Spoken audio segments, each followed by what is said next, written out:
all the wrong buttons.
Can you pick me up from over here so I'm not breathing in the mic so damn heavy all the time? All right. Dear God, thank you for today and thank you for all the opportunities, trials, and tribulations that would come our way today. Thank you for the responsibility that you put on us. Thank you for trusting us and showing us mercy. I just pray that I'm able to diminish myself so that you can be more greatly seen. I pray that you use me as a vessel and you guide my words and my actions to lead to outcomes that you deem acceptable. I pray for all those that are in darkness that they're able to find your light and still feel your warmth even though it's cold outside. I pray for those that have turned their backs on you or been led astray from you or able to see the error of their ways and come back to your teachings and your lessons. I just pray for all those that are in need of prayer, and I just ask that you continue to bring the common man together, and all the children and all your daughters and all the brothers and sisters can realize that there's few people that are trying to lead us astray and manipulate us and take us down the roads of sin. And I pray that we just come together and connect over love and unity. I just pray that we're able to do what we can today to make the world a better place. And I just ask that you continue to guide and protect us and that you continue to bless the road from us as you bless the one that we leave behind. In your holy name and by your Son Jesus Christ we pray. Amen. Tribe Network! Woo! What's going on, guys? It has been a while, and I do apologize for that because it has been a crazy while. I went live an early day last week. I am going earlier for a reason. I'm trying to make that more of my, just like when I'm here, I need to be live. I was just journaling and doing like my start of the day planner and journal entries, and I'm like, why am I not live right now? I'm looking at the camera. I know there's plenty of things to talk about in the world right now. I have some plans. I have some things that aren't planned. I have some people I want to talk to. I have a buddy named Andrew who hopefully will start editing with us. Maybe he'll make some sort of appearance on stream today. That'd be dope if he found time today. Don't know what his schedule looks like. Nothing was planned. But one of those situations where I keep telling him we'll get together and then things keep happening. Something that slowed me up this week, which has taken more time than I really wanted, was my freaking schoolwork, man. Oh my gosh. I just felt like everything that could go wrong was. I couldn't connect to a database, and I had built some web development stuff in the wrong iteration of the software. So I just had to redo things a bunch and install new stuff, and just first assignment issues of just getting everything, knocking the rust off. It seems like I deleted some files from last time to this time. I just made a mess of things. All right, there's no ifs, ands, or buts. I just made a mess of some stuff, and it made me put too much time into it. Plus, like just trying to balance the work, the family life, with the school, with trying to start this endeavor here with you guys and Tribe Vibe Network. It's a lot to balance, and I'm not going to say I balanced it very well last week. So, that's on me, egg on my face and whatnot. all we can do is try to be better for the next time. We're trying to figure out this week. That's the other reason I kind of just went live. Was because I didn't want to put any more barriers in front of it. I didn't want to think I had to have anything done or put anything. I just wanted to get live so we could just get that ball rolling. Get some content, I guess, but really just keep that signal out. The whole point of this is to be putting a transparent, do a transparent journey with you guys, so you guys can trust the process and trust what we're doing. So I'm trying to be better at holding on that accountability and holding on to that responsibility. Some things that we might get into today. Let's write a little agenda. Should we put it on the whiteboard? Can you guys see the whiteboard? Yeah, it's a little messy on the whiteboard. Let's just put it in a note today. How about that?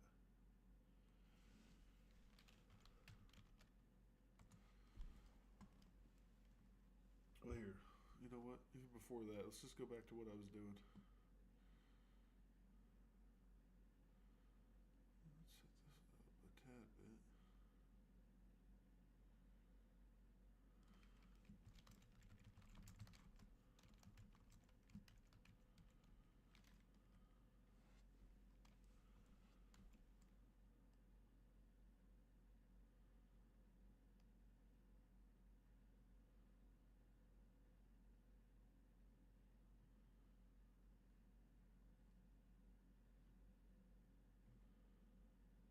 Do.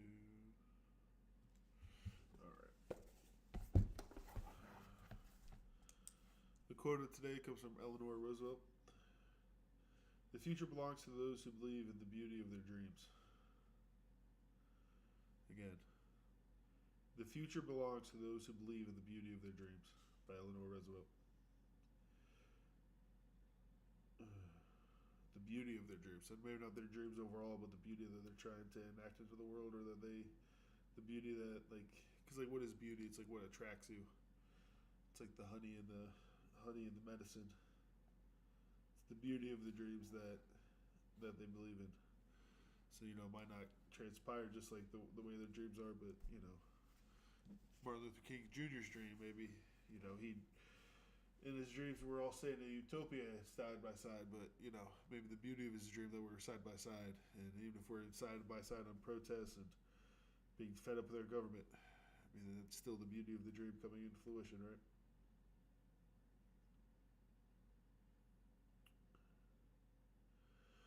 So today I am grateful for the vision of a better tomorrow. Waking up in a warm home.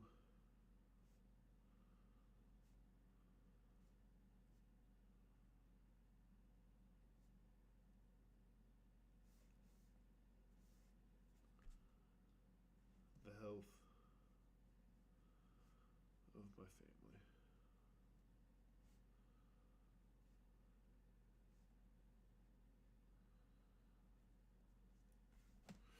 What would make today great? That's a great question. Let's say connecting with Andrew.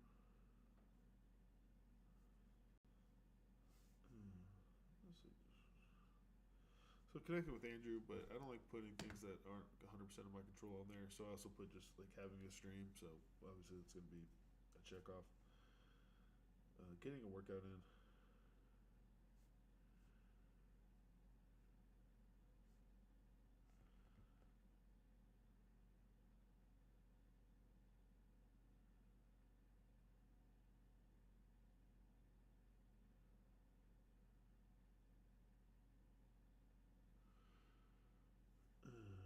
What else would make today great? Getting organized.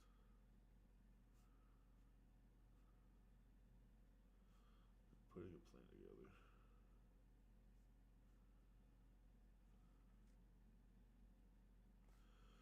I am a great father.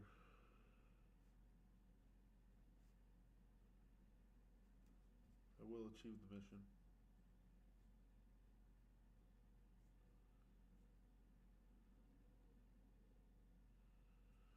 And I will redefine what it means to be a CEO.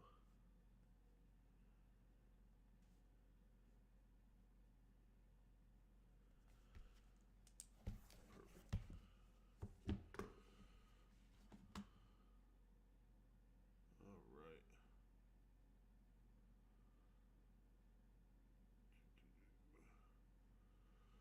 while I was sitting here, I was listening to a little something.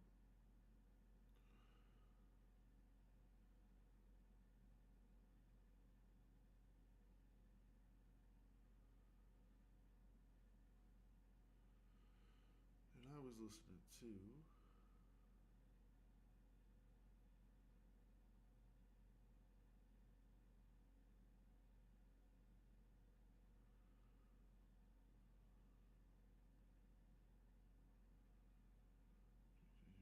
this little dude speak.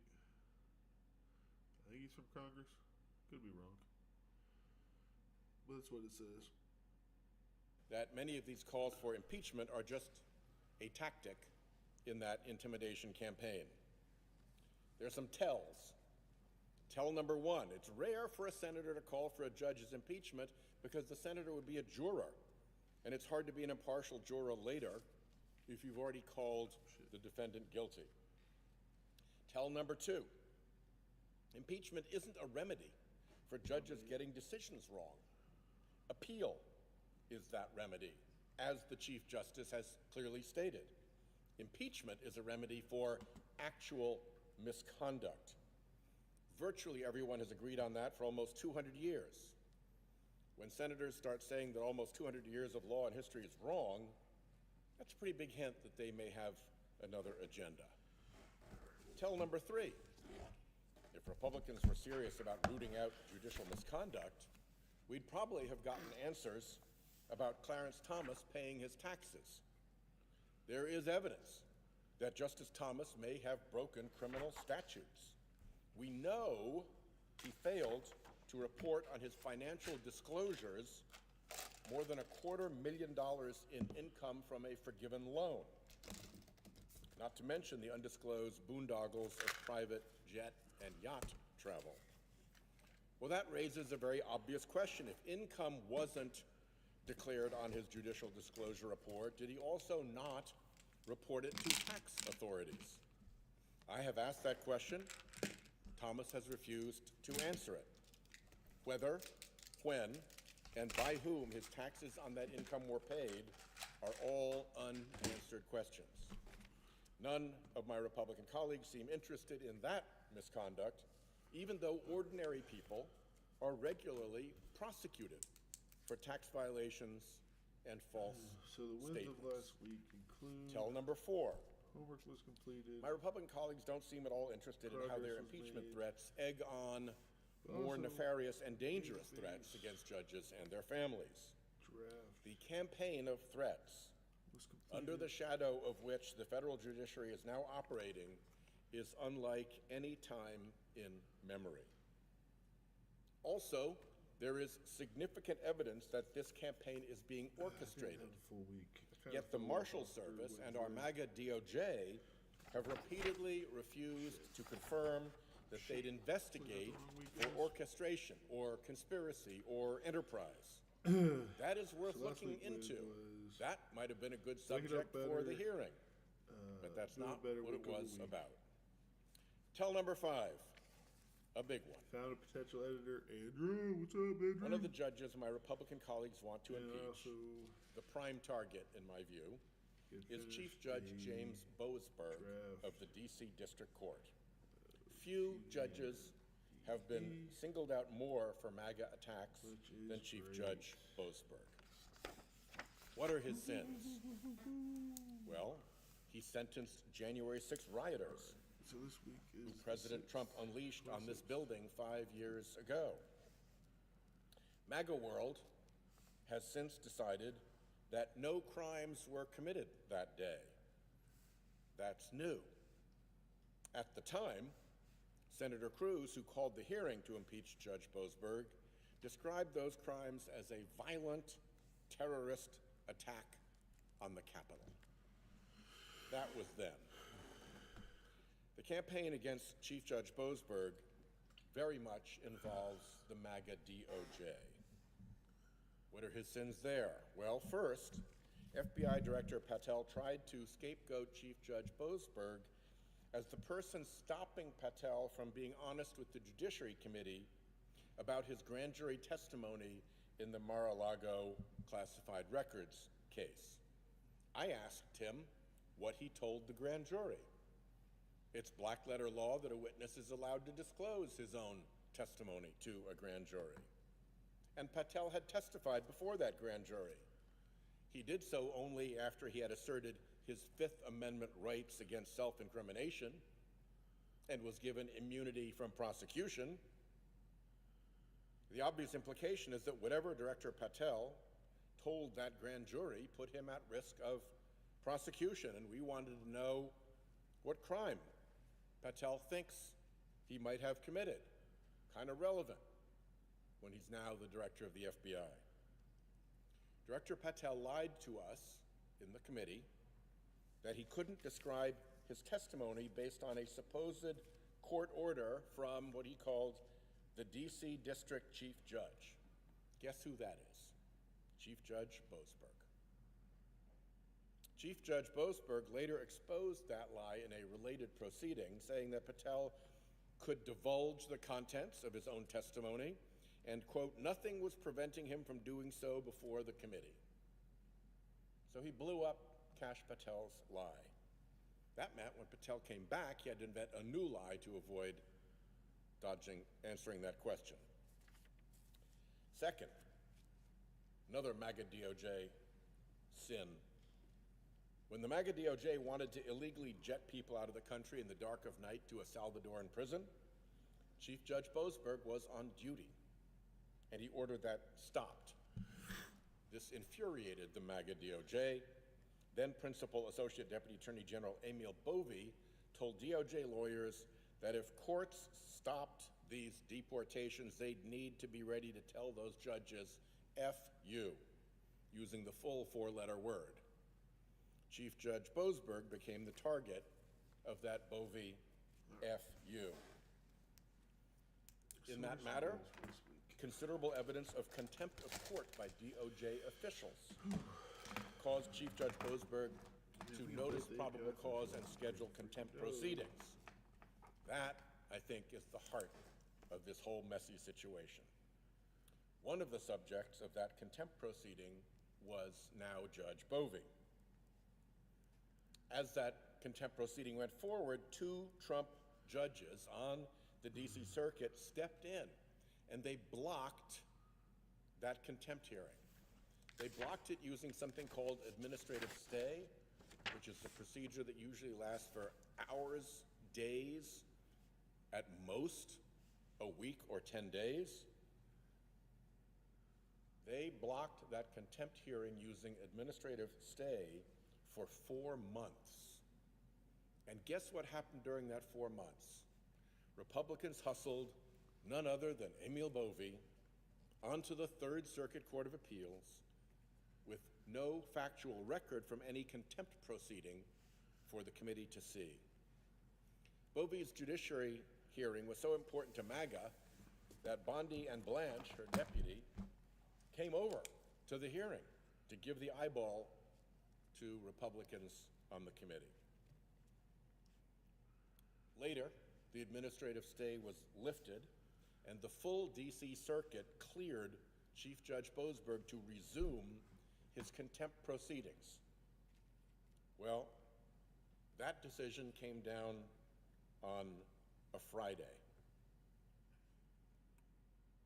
On Monday, a handful of Republican senators had sent a letter to the D.C. Circuit Chief Judge seeking I think this is a good question for you. Chief Judge Boasberg's suspension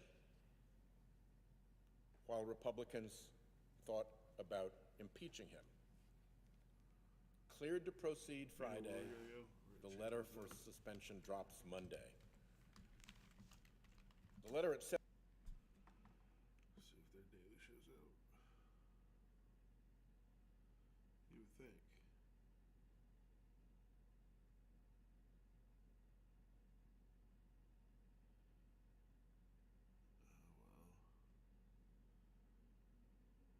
Bro, that's before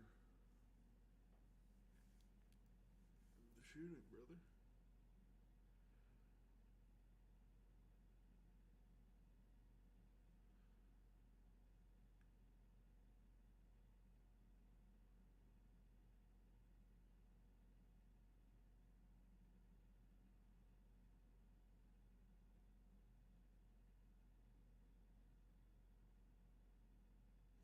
Dun, dun, dun.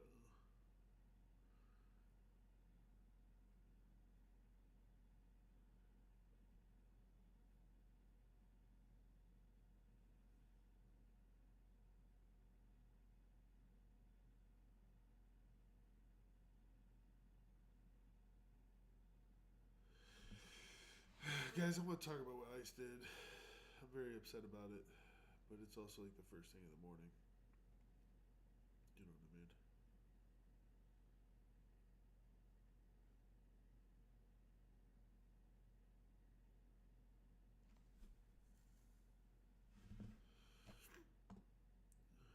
Hey, there's me.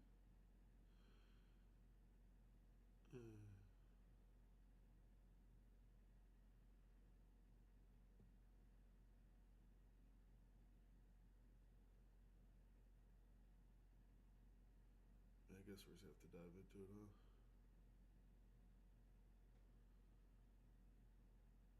So I think that's really going on.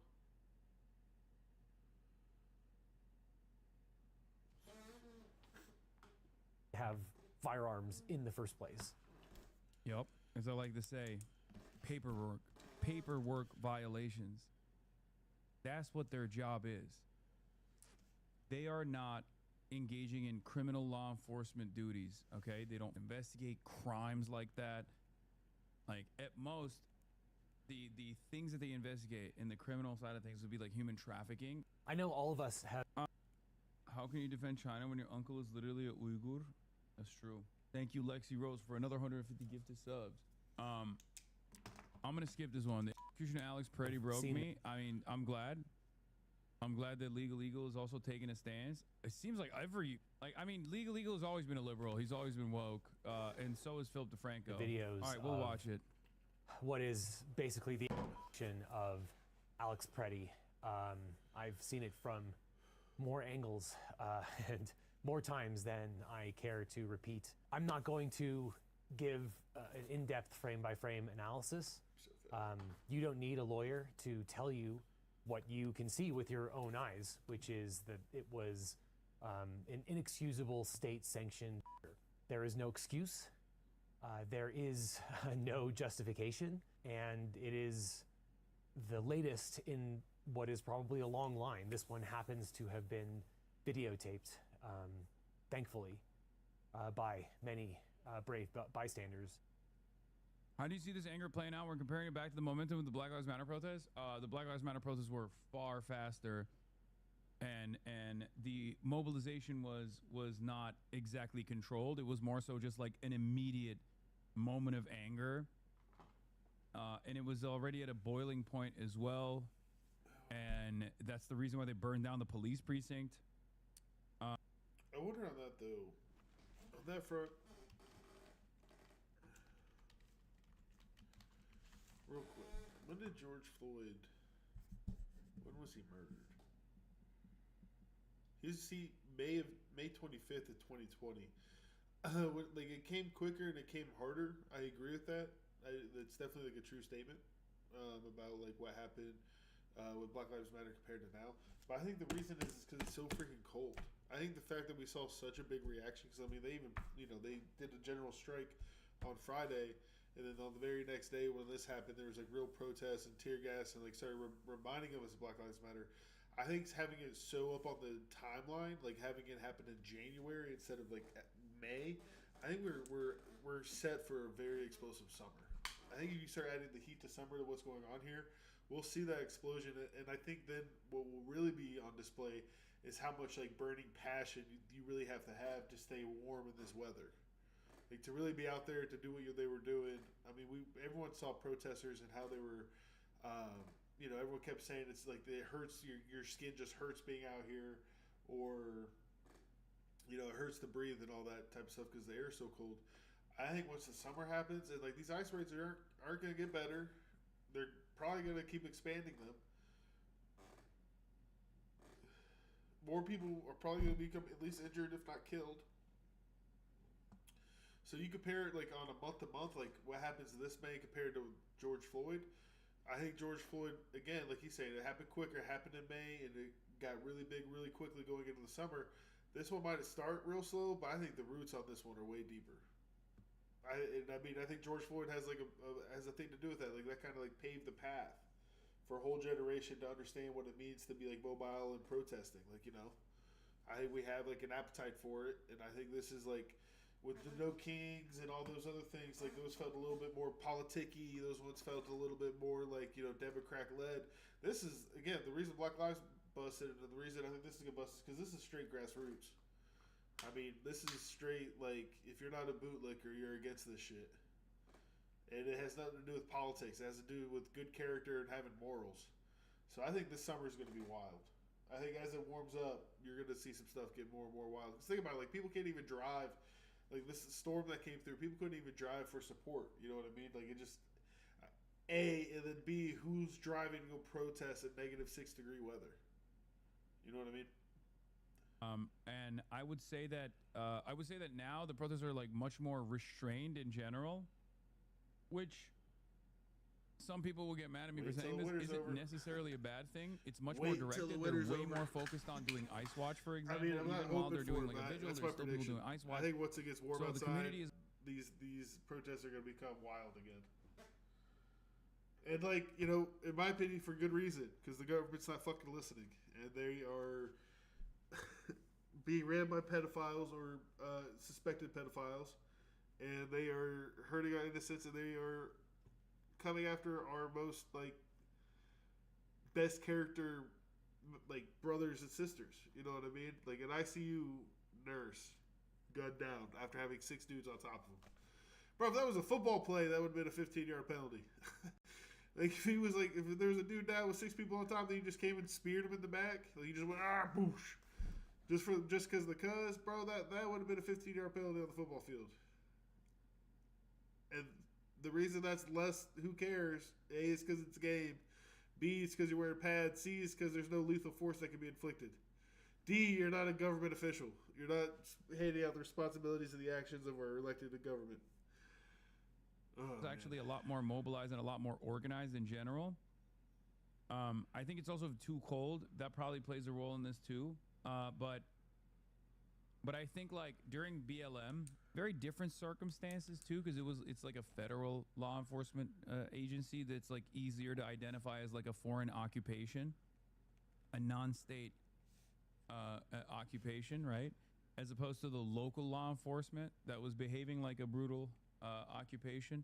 So the police response in that situation was much more violent as well. It's during COVID. People were very frustrated. In this circumstance, it's like you can get a lot more people on board. But more importantly, I think there's a lot of people that are like looking out for one another, way more organized with protest marshals, things like that. And they're not like, you know, they're not like breaking random storefronts and stuff like that. Because one of the famous moments, not to say that like storefronts breaking down is necessarily going to dilute or undermine the point of the protest. You know that that's not an argument that I've ever presented. As a matter of fact, I've quite frequently and perhaps very famously talked about how human life is far more important than property rights are. Having said that, as far as like building a larger movement, a larger momentum, this kind of more organized protest is definitely a lot better at reaching a larger group of people. A Boogaloo Boy started the precinct fire. It doesn't even matter who started the precinct fire. What matters is when the precinct was lit on fire, the majority of Americans said that that was an understandable moment. A Boogaloo Boy started the precinct fire. It doesn't even matter who started the precinct fire. What matters is when the precinct was lit on fire, the majority of Americans said that that was an understandable moment. Okay? Don't you Americans have the Second Amendment right so you can fight back the government when it starts this bullshit? Yeah, that's unfortunately, that's not how this works. On paper, that's what it's used for. But in reality, it's just for racist dickheads that shoot and and intimidate minorities and people weaker than them. It's more about the aesthetic. The Second Amendment has turned into a aesthetic amendment, where we just want to have that look of being hard and wanting to stand up against government. But in fact, the second that tyranny and authoritarianism comes, those that want to uphold the Second Amendment want to lick the boot. They want to see who can lick the boot the first. with the most mud and crud on it. They don't want a nice clean boot. They want as dirty as a shit-filled boot that they can find and lick all that shit clean off. All of our Second Amendment boys, that's what they're feeling. Or the other people who are Second Amendment till they die, they know the responsibility and what that means. What the hell we're really talking about? Boston Massacre, Revolutionary, Civil War type shit. I mean, like, it's a huge thing to be talking about the Second Amendment right now, talking about going against ICE. As you can tell, I'm not in my studio. I was on a plane yesterday. Oh, God, it's Just so we know, the Boogaloo Boys, also known as whatever, are a loosely organized, decentralized, far-right, anti-government extremist movement in the United States. The term Boogla is slang for Second Civil War or a violent uprising against the government, which members openly discuss and aim to accelerate. So, fun. Apparently, they took credit for it. I don't know. I'm not trying to spread that. I don't know. It's cold out here. It's 0 degrees, which is still 10 degrees warmer than it is in Minneapolis right now. But in some sense, I do this for a living. I analyze the videos that are out there and think about things from a legal perspective. And I saw the first video when it came out. It was pretty clear. But with any video taken from across the street, there's some ambiguity. And I think the second video came out. In the second video, you can hear that Alex Pretty's last words were, "Are you okay?" Which he said to the woman that was next to him, who had been pushed down by the ICE. Bro. What threat are we looking at? They pepper spray. Bro, we gotta break this down. We're gonna have to watch this. We're gonna have to watch this for ourselves. Because, like, there was no threat. There were 6 people on top of him, and then you shot and you killed somebody, and you are a federal agent. You are backed up by all of the president's administration. You are supposed to be carrying, like, the utmost respect and care for people, and you're literally terrorizing these people. You pepper sprayed them. You had them on the ground. The one that freaks me out the most about this is like my scenario. When I be thinking about this, like how would I ever get in confrontation with ICE? I wouldn't necessarily just run up to him. I wouldn't run up to him and just start yelling. I think that's a little. I mean, that's just rude. You know what I'm saying? I would, I may protest, yell some shit out of a crowd. I definitely yelled some shit when they do the whole crowds here, the people are here type thing. You know what I mean? But I'm not. If I was even following them, I would be blowing whistles and take camera from longer range and try to be tactically away from them. I don't think being in their face is always the best bet. That especially not for me. It's just not.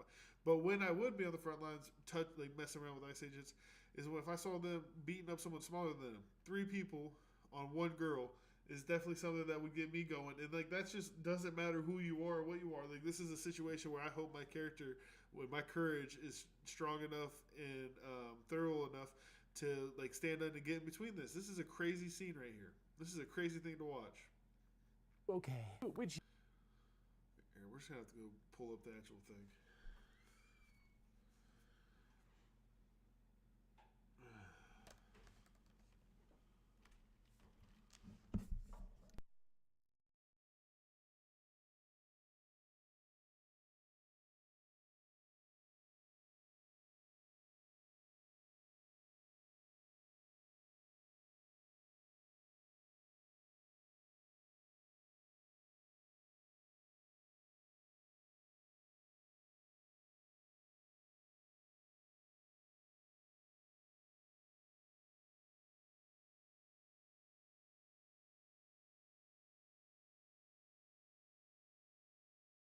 But that's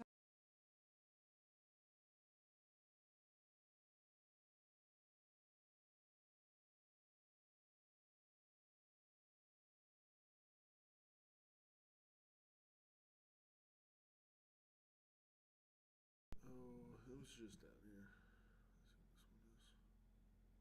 And our other big story is in Minnesota. We're tracking the fallout from the killing of a protester there. Cell phone video from the scene showed agents shoving Alex Pretty to the ground before at least one of the agents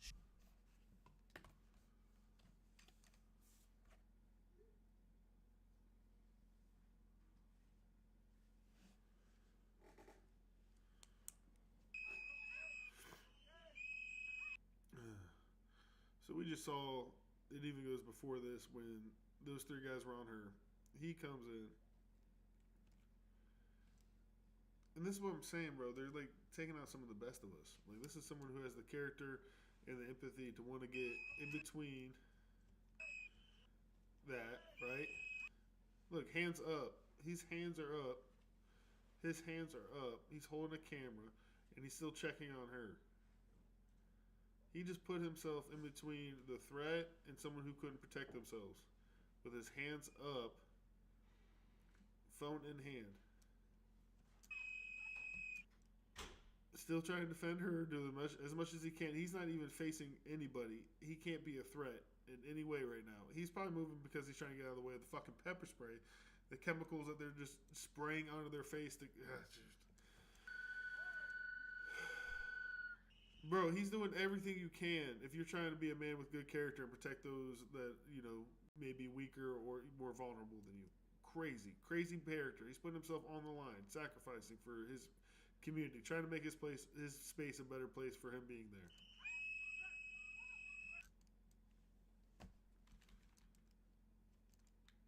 And then what's the point of the pepper spray? Isn't it supposed to like deter people from like being violent or to like subdue them? Who right now needs pepper spray? Why are we going again with more pepper spray? They already have pepper spray. If you've already been pepper spray, that's just gonna stay on you for a minute. More pepper spray is just making it worse. Like, you don't need, like, already they're using too much force. That's what I'm trying to say.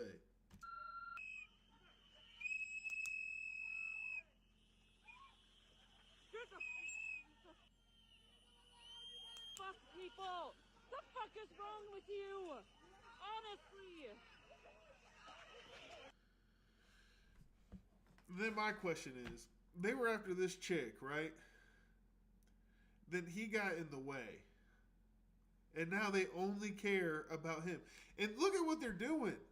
1, 2, 3, 4, 5, 6, 7 dudes are just taking about one. These dudes have been pepper spray. What about them? I thought they did something.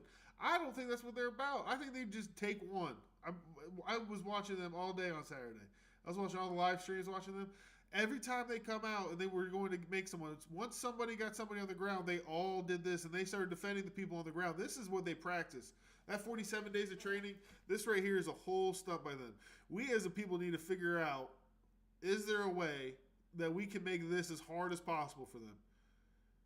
Once they do this, what do we do? Should we be circling them so that no more people can get in? Do we start trying to build a protest wall around this? Because, like, guys, we have to find a way to get our guys out of these situations. Because this is planned by them. What I'm really trying to say, this is planned by them. If we don't want to, if it's not like, hey, once they have somebody on the ground, we don't want to put hands on them. If that's the rules you're trying to play by, cool. What should these people be doing? They need to be going back, blowing whistles, and like setting up a perimeter so that more ICE agents can't come into this and make this even worse. We have to have a plan with this because this is their doctrine. This is what they do. There was a guy named Matthew. I can't remember his last name, but he kept yelling his name. It was Matthew something. This is exactly what happened to him. He was the one of the last. They protest lines. They were chanting. They hit with the tear gas. They all started running. ICE agents ran after. They were able to catch up to this Matthew fellow, got him on the ground, and then they all swarmed him and did this shit to him. And they kept him on the ground. He refused to get up. Good for big fella. I would refuse to get up too. I'd be limp weight, bro. You're carrying all of me. And they backed up a pickup truck to get his ass out of there. We have to understand once this happens. This is what I'm saying. Like, they just want one. They're not trying to get everybody at once. They're picking us off one at a time. We have to understand the tactics that they're trying to pull here. I don't see very many paddy wagons. You know what I'm saying? They're trying to get us one at a time. That's all they can handle. Well, this is a scrum, bro. Look at this. Is this an ICE agent?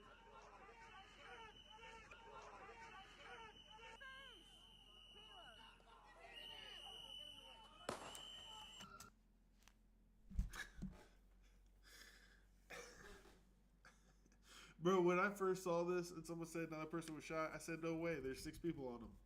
How's that possible? This can't be a shooting. This had to have happened somewhere else. There had to have been something going on off on the sides for this to be a shooting. Look at this.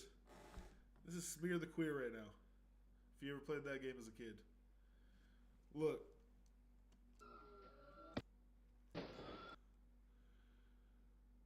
a bunch of fucking teenagers.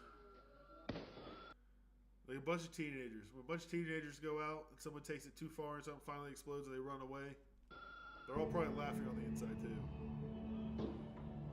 And some of them recognize they get to have some fun now. Is that the first shot? Is it this guy that shoots first? So it's this guy that shoots first?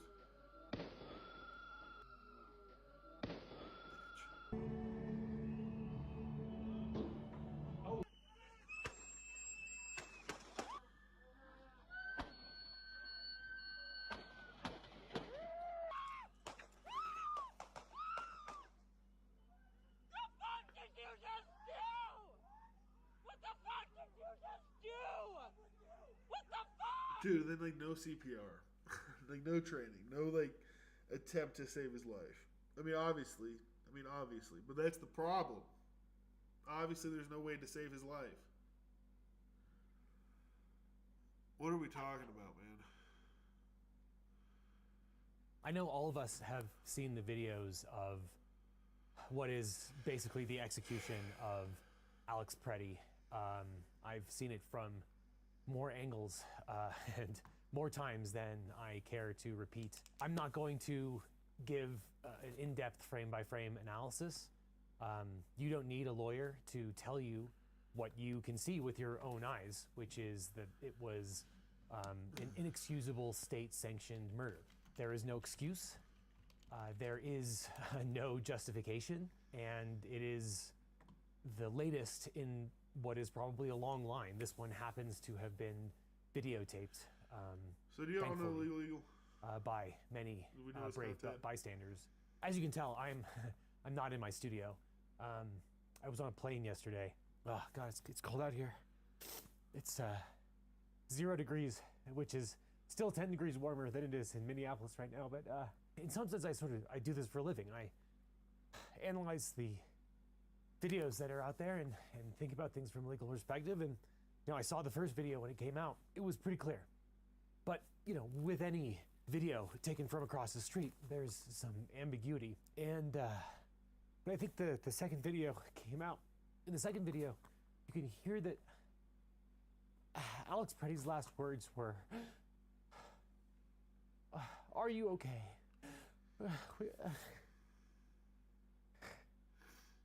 Which he said to the woman that was next to him, who had been pushed down by the ICE or CBP officer.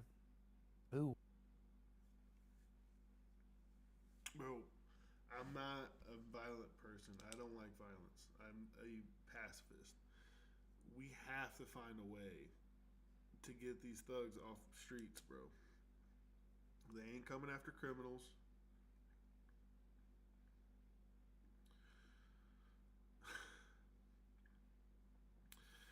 They've killed they've killed 2 Americans in public. They have detained probably countless Americans, traumatized children. They have sent people to concentration camps where they are dying and being raped. Like the conditions that we are accepting and the morals and characters that we are accepting as a nation are putting us on track to be like one of the most evil concentrations of power of all time. And if you don't recognize that, and if you're okay with that, and if you think that's who we've been this whole entire time, or that's who we're supposed to be, then you're a stormtrooper, bro. Like you know what I'm saying? Like you were just on the wrong side of history and the wrong side of morals. Like where in your teachings is this where you're supposed to? This is how you treat your neighbor. If anyone in this situation was fulfilling on like the way that you're supposed to treat a neighbor, the way you're supposed to live in accordance with a higher power, it was Alex. Alex was the one standing up for those who couldn't stand up for themselves. Alex is the one that saw that his community member, his neighbor, was being put into a tough position, and Alex is the one that decided to do something without thinking about his own well-being. He made a sacrifice. He stepped up between authorities or he stepped in between people who were trying to commit violence and those that couldn't protect themselves, those that were outnumbered. That's how any of us should want to be. That's how we've all been taught to be. Like we've all been taught to be there for others and like taught there to protect. I'm a big guy, so I was preached it my entire life, bro. You gotta. The only time it's okay to, use your size and use who you are and put yourself out there is to protect others. You know what I'm saying? Is to be there for community members, to watch out for one another. And the only person in this scenario that was doing that was Alex. Guys, they had 6 people on top of him, and they still jumped off and started shooting him down and gunned him down. That's what our federal government paid for and sanctioned and is backing up. And if you don't think that's putting us on the road to like a very dangerous concentration of power, then you gotta come in here and try to convince me, because that's fucking ridiculous. This is ridiculous. ICE has no rights. ICE has no rights to do this, like legally, on a legal standpoint. This is not what ICE is supposed to be doing. This is not what they're supposed to be about. Illegal aliens is a documentation issue. The BMV should be handling this shit. The DMV should be handling this shit more than ICE should be on the street. Like, what the fuck are we talking about? We should make the documentation process just easier. We should be using things like the internet, like phones, like the ability to do these types of things, to find ways to make the documentation process and to prove that you're a good citizen and someone that has good morals and good character. We need to make that a little bit more streamlined so more people can be documented citizens, can actually be here legally, so that we can tax them, get them into our economy and our ecosystem, and they can be upstanding members of society. These guys are not going after criminals, and if they were, they'd be working with not just like local law enforcement, but like they'd be working with like homicide. They would be working with local drug enforcers. They wouldn't just be walking around on the streets doing whatever the fuck they want, interrogating whoever they want. And if someone has a different skin complexion or has an accent, be harassing them like this. And I'm not even sure that's what's happening here. These guys just have little dick energy. These guys are uneducated, and they're ashamed of what they're doing.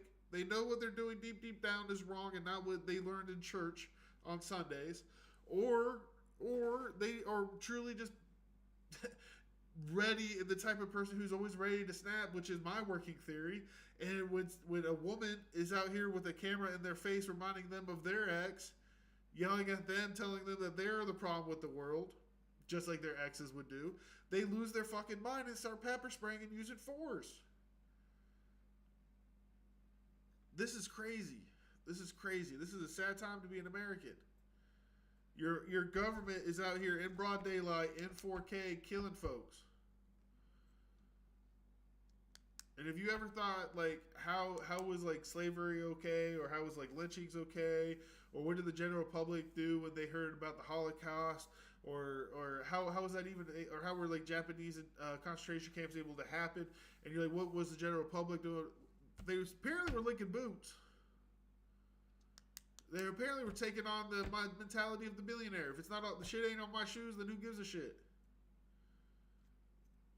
And that's just not the way to be. That's not like how you progress. That's not how we evolve. That's not how we become a better society. That's how we take steps backwards, bro. We're slipping. We're sliding. And we're like, again, the scariest part about it, like on a historical point, is like we are undoubtedly, because of nuclear force, the most concentrated like force. Like we have the most concentrated like militaristic capabilities ever, and let alone we have 2 oceans between us and any other superpower. Like if we like go down this road and we become the guys that need to be stopped, then the only solution comes from like internal. Like we as citizens, like boots on the ground here, have to like we have to find ways to fight back and like take back control. And guys, it gets even scarier because like how like well, I'm not next, I'm white, I'm in here, bro. Listen, I'm out here talking different left wing in politics. I'm not in agreement with Donald Trump, right? And I didn't vote for Donald Trump, and that gets scary. It gets really scary because they're starting to put pressure on states to give them their voter rolls. I think Texas is giving them their voter roll. And what a voter roll tells is who voted. Will tell you who I voted for. It gives you the last 4 of your social security number. Bro, if he knows who voted Democrat, they're coming to every fucking door that voted against him. And if you don't think that's within the realm of possibilities, Exhibit B. Exhibit B. They're already moving without warrants. They already are hiring people who are just trained dogs that will go in any direction that they are told to go in. They get those voter rolls and they know who voted which party. Unwillingly, you didn't know. You just casted your vote for what team of the Civil War you're on. And I'm not, maybe they won't get them. Apparently Texas handed them out or something. There's talk about it. And that's just scary enough because there should be nothing. It's just against our privacy right. It's not how democracy is supposed to take place.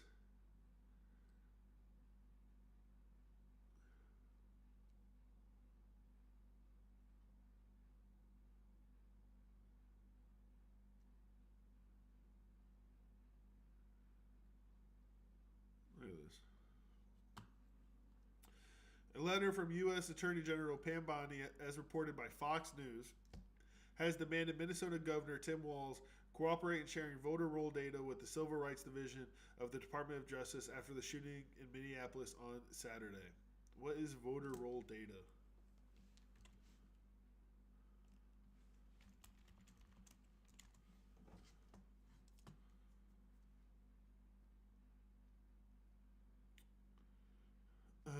Voter rolls. What are voter rolls? Voter rolls are voter registration lists, the list of actively registered voters who can vote in an upcoming election within a particular jurisdiction. This list of registered voters is incredibly important as it informs whether or not a voter can cast a ballot based on whether their names appears on the list.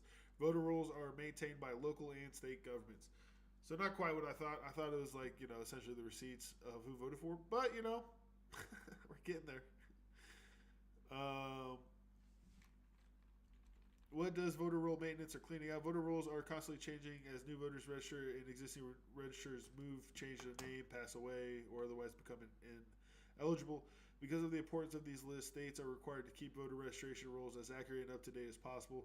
This is called voter roll list maintenance or clean vote. I want to know, do you know who I voted for in the past?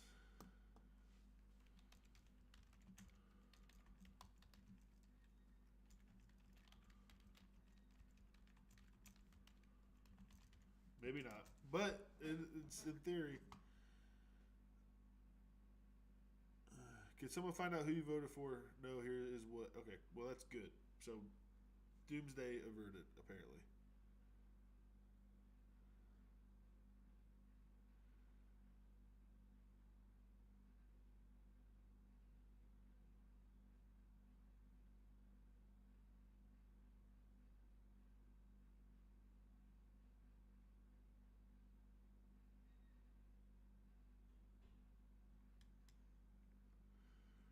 Let's get back to the video.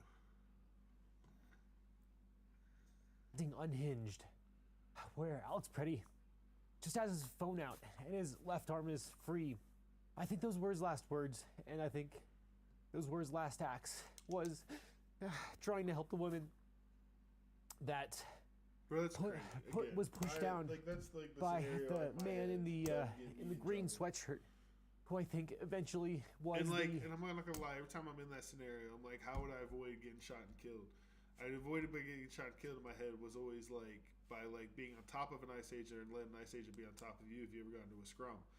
Thinking that no one would want to shoot into their team. Like if you are in close proximity or on top of or in a physical altercation, you would think someone wouldn't just shoot into that mass to kill somebody. ICE wouldn't they wouldn't be within their legal privy, nor would it be the best way to just shoot somebody out dead when there's people on top of them. But this just clearly shows that they don't give a shit. This is that's why this is closer to an execution. This is way closer to an execution than anything else. We've seen, because you have people holding him down. He was held down and then shot multiple times. So many times. He was shot so many times no one even tried to save his life. There was no he was just dead. It's just, bro, what the fuck are we talking about? First, first agent who shot him. And like I said, I'm not going to go frame by frame, but to my eyes, you know, the last thing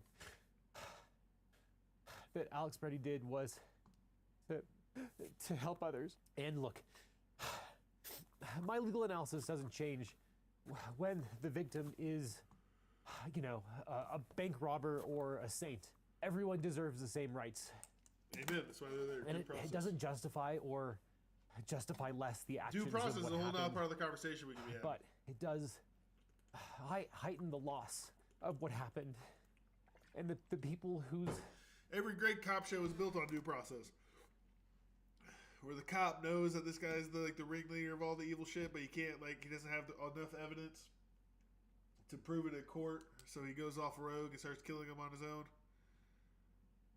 That whole storyline relied on due process, which we're just barely getting rid of, because now we can have federal agents who don't need warrants can detain whoever they like, and when they shoot and kill somebody on the street,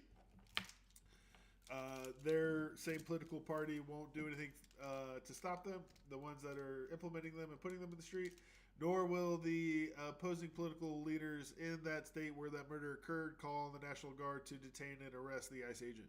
So we're just living in a world where, you know, an unregulated group of fools can go around murking people. rights are being taken away and their lives are being taken away. So look, I'm going to try and gather some thoughts, which I'm only going to do because I think a lot of people are, you know, thinking the same thing. Whether you're a lawyer or a layperson, I think we're all absolutely enraged, not only by, you know, the loss of Alex Preddy, but Renee Good and everyone else who has been, you know, pushed aside and has been caught in this web of what is clearly illegal action from our federal government.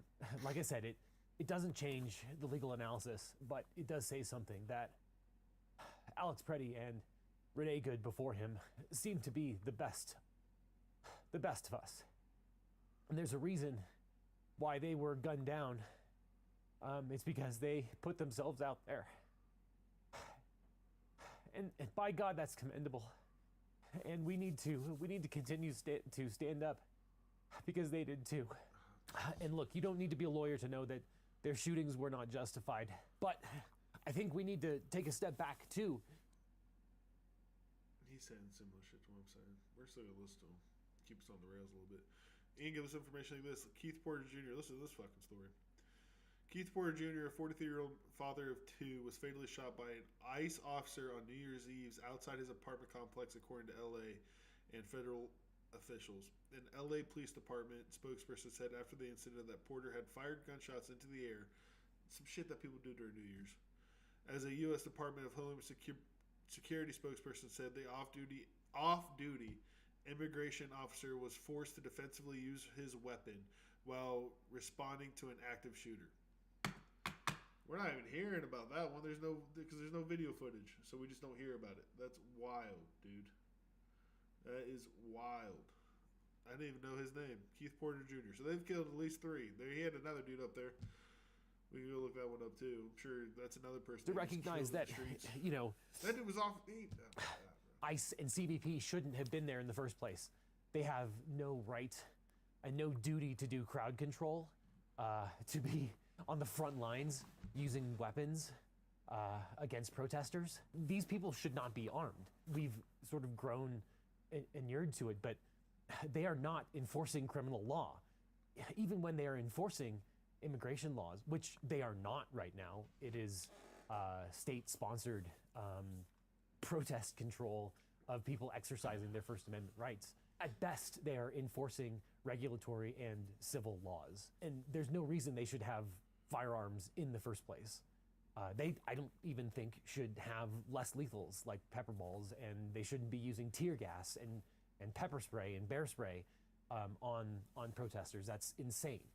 It would be as if we gave every postal worker and every person who delivers the mail you know, an AR-15.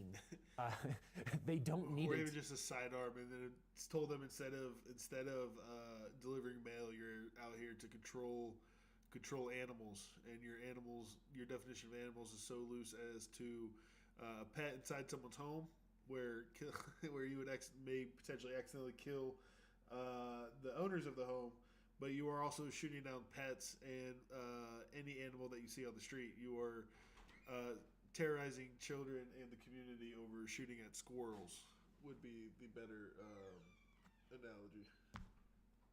To complete their duties, and it's insane that they have been armed and are wearing flak jackets and are obviously wearing masks for no other reason than to obscure their identity and prevent accountability. Obviously, the shootings are unjustified, but the entire situation that recently Alex Preddy unfortunately found himself in, and the woman next to him, they should not have been pushed aside by these putative federal officers for exercising their First Amendment rights. They should not have been restrained. They should not have been pepper sprayed while they were restrained.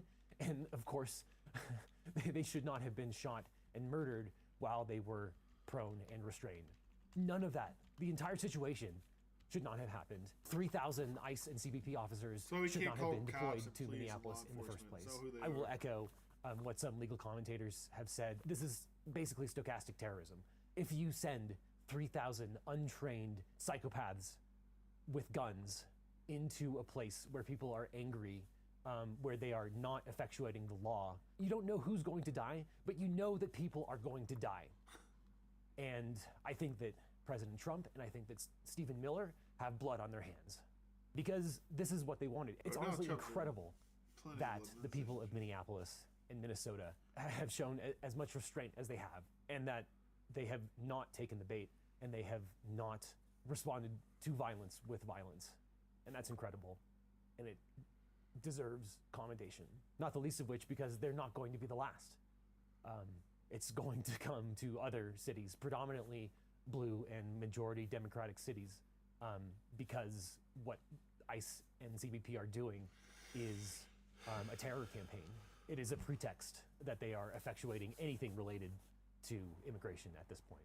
And also, I will point out that there are a lot of people doing a lot of good. There are a lot of lawyers working overtime. Right after this happened, lawyers who had already received a temporary restraining order saying that ICE could not employ unconstitutional methods to restrain and punish all of the protesters, filed a emergency motion with the Court of Appeals to lift an administrative stay that was put in place, which is a thing that often happens. And it's insane that they would need a TRO in the first place to restrain these people en masse from conducting unconstitutional raids and unconstitutional methods.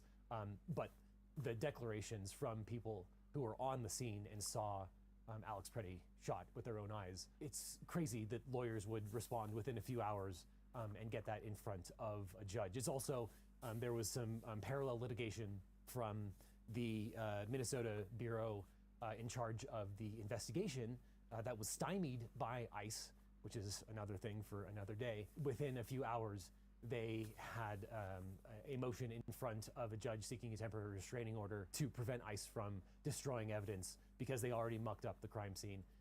The declarations and affidavits from people in support of that are also incredible. And another incredible thing that is within 2 hours, a Trump-appointed judge granted the TRO. And these are not perfect mechanisms. It's something that in the past has helped. Has every right to carry that gun wherever he goes. It's in the fucking Constitution. And then you pivoted off to, well, not all Minnesotans agree with the protest. And I tried to explain to you that it doesn't matter what the fucking tiny sliver of Minnesotans actually think on this issue if they're on board with it, because the overwhelming majority of Minnesotans don't agree with it. And they are, letting their discontent be known. As a matter of fact, I saw it personally with my own 2 eyes when I attended the general strike that took place on Friday. Okay? Once again, you can bring a gun to a protest. It is still your constitutionally protected right. It's still America. And not only that, but this wasn't a protest. He wasn't at a protest. Still America. He was out probably getting coffee. He was out living his life. And then he saw ICE agents harass him. Bro, he was out and about, and then he saw a woman getting harassed by a bunch of masked thugs. And he stepped in. And he fought them. This is like Bruce Wayne's dad, damn it. Alright, he saw some crazy shit happening on the streets. He stepped in trying to be a hero. And then those thugs pistol whipped him, dragged him to the ground, beat his ass, and then shot and killed him 10 times.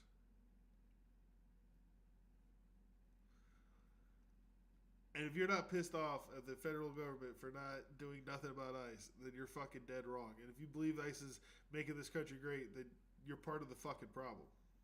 It doesn't get much. Again, man, there's certain lines, bro. There's certain lines. One of the lines is the Epstein files. If you are pro-pedophile or you're anti-pedophile. And you either don't care if they get released, or you only think one party's involved in that mess, or you believe what the evidence is showing, and that's a bunch of rich assholes are paying to abduct and rape our children and hold them into an economic bind and financial pressures and manipulate them and groom them into becoming, sex trafficking across the world to reach rich fucking pedophiles.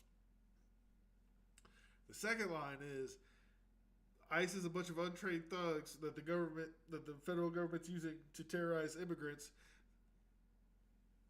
in part because they're a bunch of racist white supremacist assholes, in part because they don't want us to talk about the Epstein files anymore, in part because they're petty and emotional and they're sending them to blue cities and trying to clean up the blue cities and make this right versus left shit even deeper. Because, again, they want us divided because the only way we have any power to stop the billionaires that are sex trafficking our children is by standing together and being united.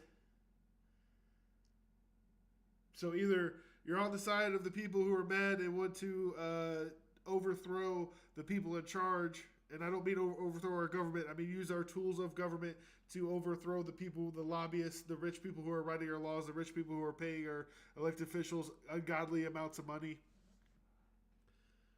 Or you're a bootlicker and you're defending them because you are peasant-brained and you think they deserve to rape your children. That's pretty much the lines that we're getting drawn on. These next round of protests, that's what I was saying, even back during BLM, man, if you knew me back then, I was saying, Black Lives Matter, 100% agreed. That statement, I've heard different things about the people who are organizing the actual, BLM, legal entities and whatnot. But, those protests were great. Those were wonderful protests. And I hope those same people come out in strength, because this country is nothing without the soul of black people. Literally, we are nothing without, their soul and their energy. It's a fact. It's a fact of this nation. We need every aspect of life, and that's that is the cornerstone of this nation. Is black civilians and black soul coming in and making something actually possible and feasible. But during Black Lives Matter, I thought this was too narrow. It needs to be common people versus the billionaires in charge or making the system that we have to live in. That is what the problem is. That is the inequality gap. That is what is radicalizing us on both sides. That is what, from Luigi Mangione to January 6th, the reason we are so radicalized, the reason we are doing these things is because we feel fear and we feel hopeless because our economic ecosystem and our economy around us, the ecosystem around us, feels so toxic, and there's no hope that it's going to get any better, that we start believing in radical thoughts, and the only way to make something happen is by getting more and more extreme. You can see this throughout history. The same thing happened in Germany, the same thing happened in Japan, the same thing happened in America during the Great Depression. These things happen, and then states become radicalized because their governments and the people in charge aren't taking care of them.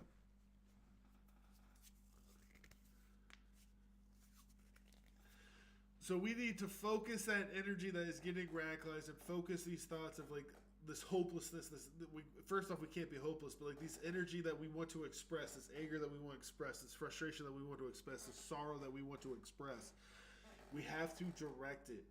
We have to organize it, and we have to direct it at those that deserve and those that are causing this hopeless feeling that is sweeping our nation. And the people that are doing that are the few that our economy is benefiting, that are writing the laws, that are getting the subsidies.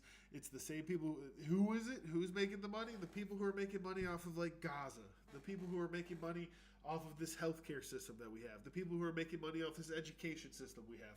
The people that are making money on the things that are destroying our lives are our problems. Free market, there ain't nothing free about it right now. You have to pay to play, baby.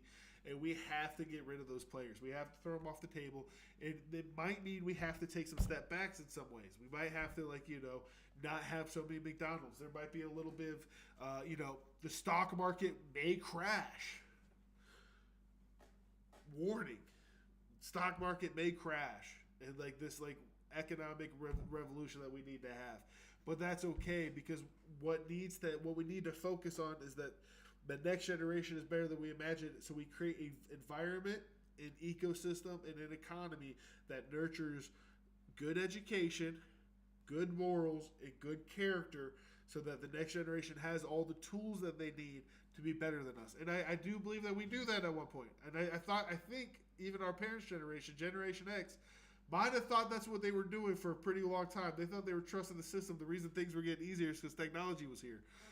They might have been bamboozled. We can't have any excuses for it anymore because we have the internet. We all have enough information to see what the fuck's going on. And it sounds conspiratorial. And it does sound conspiratorial. But these things are happening for real. They happen all the time, every day, right in front of us. So what side are you on? Are you on the side that is going to bootlick till you die, and even if democracy's gone, and even if your neighbors' lives are destroyed, and even if they come after Democrats next, or they come after interracial couples next, or if they come after just anyone who's not white next, or if they come after, if you don't make enough money, you're next, whatever it may be, you're okay with that. You're going to be a good little Nazi, and you're going to be okay, you're going to help grease the tracks, and you're going to help run defense, and you're going to just be a problem. You're going to be a problem because you're making noise and trying to act and defending this, and you're just going to keep defending this, whether it's online or in person. You're going to keep defending this. Or are you going to be one of the people that see your brothers or your sisters are suffering, and you want to stand up and try to make a difference, and you're willing to make a sacrifice, and you're willing to come out here and be bold and try to say some things just to kind of get this across. We got to talk about it, we got to plan about it, we got to organize it, then we got to make it happen. Because one way or another, it's going to happen. At this point, we're going down this road. What we have to be ready. We have to be prepared as a people. The people of nations make them great, not their leaders. Their leaders are a reflection. Well, those two things are out of whack. The people and their leaders are out of whack. So chaos consumes. So that's what's been happening. I mean, love what Obama represented.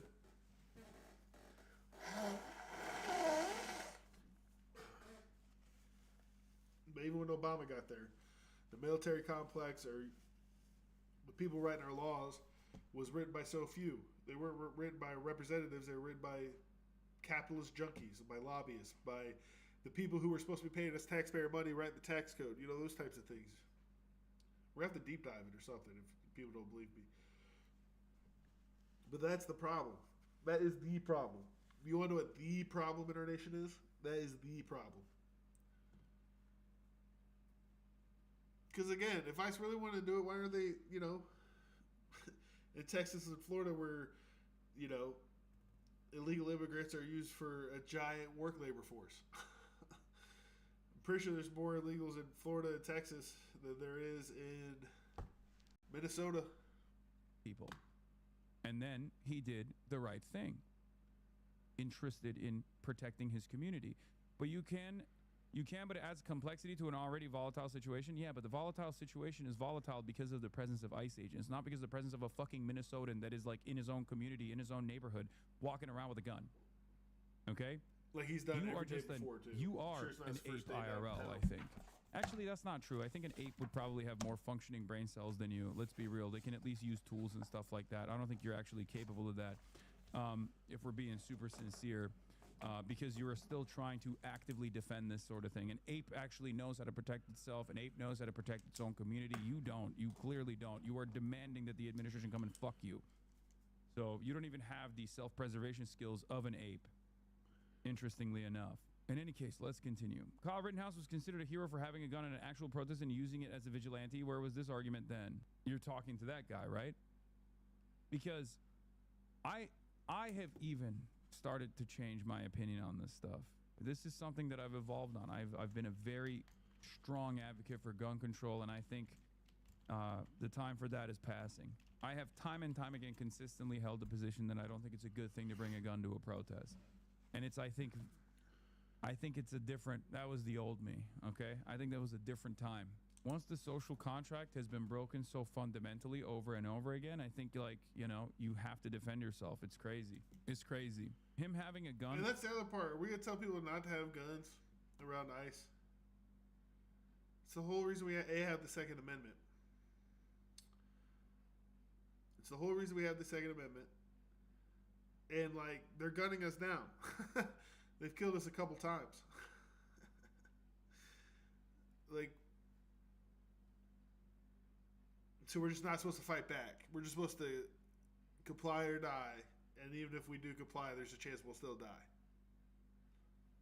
Either short-term or long-term. In this circumstance, has nothing to do with the situation at all. It's just what the DHS is trying to use as a way to defend their unjustifiable actions. I hope you understand that. Because he never pulled it out. He never did anything with the gun. He had a phone in his hands. Do people actually believe what this clown says? Well, people do have eyes and ears and functioning brain cells. You might not, which is why you are in here to cope, feeling abandoned by some of your favorite content creators, probably. Feeling like the walls are closing in, feeling like for the first time ever, your hug box is not so vast. So you have to come in here and go, oh, this guy's a real clown. Check last comment. You're not the only one changing their opinion on this. And it's not just you, my liberal 50-year-old mother who's a doctor who has always been against guns is now thinking about buying one. Yeah. Defend yourself against who? I would say that's a very dangerous thing to say because you are referencing federal agents. Out getting coffee, he told his parents he was going to a protest. Chatter, I don't think you understand. He's a Minnesotan. He can be wherever the fuck he wants as a Minnesotan, okay? If he wants to film ICE agents trying to kidnap people, he has every fucking right to do so. This is not a contested subject. This is unironically defended by the courts. Last week, there was an injunction from a state court in Minnesota that said ICE had no legal basis to apprehend and detain people who were following them around and honking their horns. Did you know that? No, you don't. You don't know anything. Just like you don't know the fucking rules. Good for the courts, by the way. Thank God the courts are still allowing us to have rights. Because imagine if that flipped. Imagine if that wasn't the way it was. Imagine if Donald Trump could write an executive order to overturn that. And they could just gun us down for recording them. That'd be wild. Just like you don't know the laws, and in that It's a fear plus for us. that you have Grateful for the courts on existing that in the one. world, you just think every position of authority is always right unconditionally. And this is Which how is we arrive wild. at We how weren't built on so that. Our whole entire many nation people wasn't built on that. That's were not what on we board learned in with history whatever class. the fuck God the dang. Nazis were doing. Okay? Your ignorance is not everybody else's problem. Okay? You need to do a little bit more research. You need to do a little bit more soul searching. And you need to think. I know it's difficult, but you need to think a little bit. Is this appropriate? What level of cruelty will I abide by as long as the government is doing it? Nobody asked about this when MAGA has guns, by the way. No, I know. going on, JPEG? It's actually the very same people AX-JPEG. that Is it love AX-JPEG? AX-JPEG? when the Boogaloo Boys come out. What do you That mean by easy love when ban? people do an armed Think I'm protest. going to get banned because it's easy to ban me? Okay? What a lot of people don't understand, when they slap the term protester on a person, that doesn't take away what that person is doing. He's still a Minnesotan, okay? He's still invested in Still protecting go to his his neighbors. favorite coffee shop. As a matter of fact, he's one of the best Minnesotans, okay? go Just like into his Renee local Good coffee was shop. one of the best that Minnesota has to offer. These are some of the best people that, in spite of the federal government saying, if we kill you unjustifiably, we will protect the person that killed you unjustifiably and will call you a fucking terrorist. These are people that are still going out and doing the right thing. And I cannot comprehend how there are still so many Americans that sit there and say, just turn a blind eye. Just look the other way. If a fucking 5'4" manlet comes over and like brutalizes ruthlessly a person that's filming them, shoves them into a fucking shoves them into the concrete. You just sit there and you take it. You don't do anything. You just run away. Why won't you run away? I get it. I get it now. I get why so many people have a personal distaste towards the Palestinian resistance, for example. Because these guys do have a universal mindset towards being a serf, being a peasant, being a fucking slave. Straight up. They cannot comprehend why anyone would want to defend their neighbors. They don't have any sense of community. They have no sense of purpose. They have no investment in protesting at all. And that's it. They are bootlicking servile cattle. And that's what this is. It makes a lot more sense. You're advocating for bringing a gun to a protest to defend yourself against whom? What do you mean? There's plenty of fucking people that are also bringing a gun to a protest to kill you. Also, Nope, I'm just bringing a gun to the protest to show off I like guns. You don't need to know why. And if I want to protect myself, I'm protecting myself against the Russian commies. The fuck you talking about? You never know when Russian commies are going to come. You never know when it's going to be Red October. Alright? The fuck? These types of thought lines, these types of through lines are illegal. These things have been fought in court. You can't just say, well, you're going to use it against a federal agent so he can use deadly force against you because you came here to attack him. Bro, that's not a logical through line whatsoever. take it up with the fucking Constitution. In places where it's legal, you can do that, okay? Chatter is baiting you for content. No, I know. He's trying to get me to say something that he can clip so that he can post all over the internet and be like, he wants us Asians to be shot dead by guns, like he's, or turn around and say stuff like, oh, he wants. Hey, I don't fucking support ICE, okay? Fuck ICE. People getting fucking murdered. I don't support Woke is back. All right, good. it.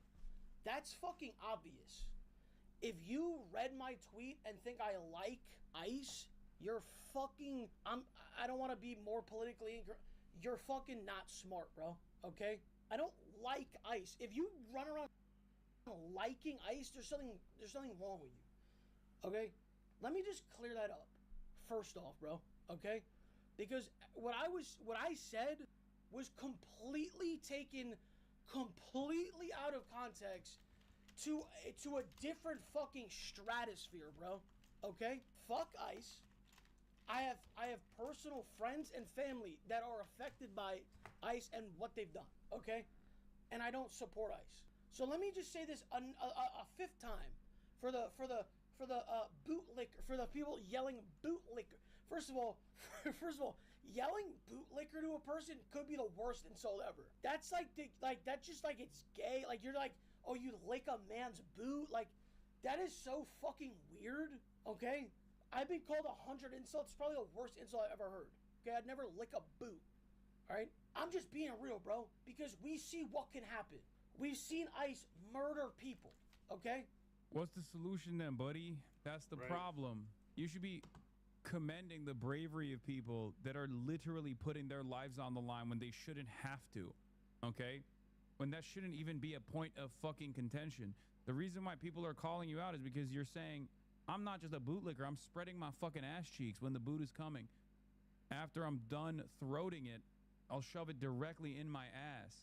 He's saying, fuck ICE, bro, but just like say fuck ICE from your gated community, you know? That's it. Just like stick to Twitter fingers, you know what I mean? Don't actually do something.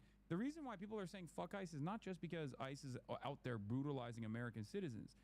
The reason why people are saying fuck ICE is because ICE is an insane expansion of the already existing surveillance state that is going around door to door, violating people's constitutional rights to kidnap people's neighbors, okay? That's the reason why people are saying fuck ICE. ICE going around and assassinating American citizens is the last iteration of their violence and their unlawful misconduct. So it almost feels like when he says like, fuck ICE, bro, I hate ICE, but like don't fuck with ICE, basically saying, yeah, fuck ICE. And by that I mean have sex with ICE agents, actually, you know, give them a good tongue bath, right? They deserve it after a long day of kidnapping children and shit, you know what I mean? They deserve it. Get on your knees and fuck ICE and suck ICE. You know what I mean? Let ICE fuck you and also give them a good suck job too. because there are brave boys in the blue. They're law enforcement officers. Incredible stuff. I'm not defending ICE. They fucking murdered people, bro. It's a murder. They murdered. So when I was saying what I was saying about, like, bro, just mind your business. Don't fucking go. Like, dude, if you want to protest on the side, if you want to film it, dude, fine. What I said, bro. Okay, but ICE is literally shooting and killing people that are doing just that. You know what I mean? Yeah. So what's up? What's up, dude? Because guess what's going to happen? Unrestrained and angry, these guys are going to end up fucking shooting a baby in a crib one day. I mean, God forbid. I hope it doesn't happen, okay? But that's what we're trying to avoid here. And like that's what's going to happen, bro. There's no accountability. And there's no accountability not just with, like, you know, within ICE, like Department of Homeland Security, Trump, backing them up, everyone in the Trump administration saying that they're doing the right thing, and even some saying that they have no, like, literally telling them they don't have accountability. Like, yo, like, you have immunity to any charges anyone wants to bring up to you. Like, that's such dangerous rhetoric and direction on one hand. And then on the other, the base and like the people out there who, you know, maybe vote Democrat, but really just like need another side of this. Like, we fuck the Democrats, but like if the Republicans are going down this road, like we need somebody to defend against us or fight for us or go the other direction than this. And you know, Tim Walz was out there. He gave a presser saying, you know, Minnesota will have the last word on this. This is Minnesota will do this, have the last word.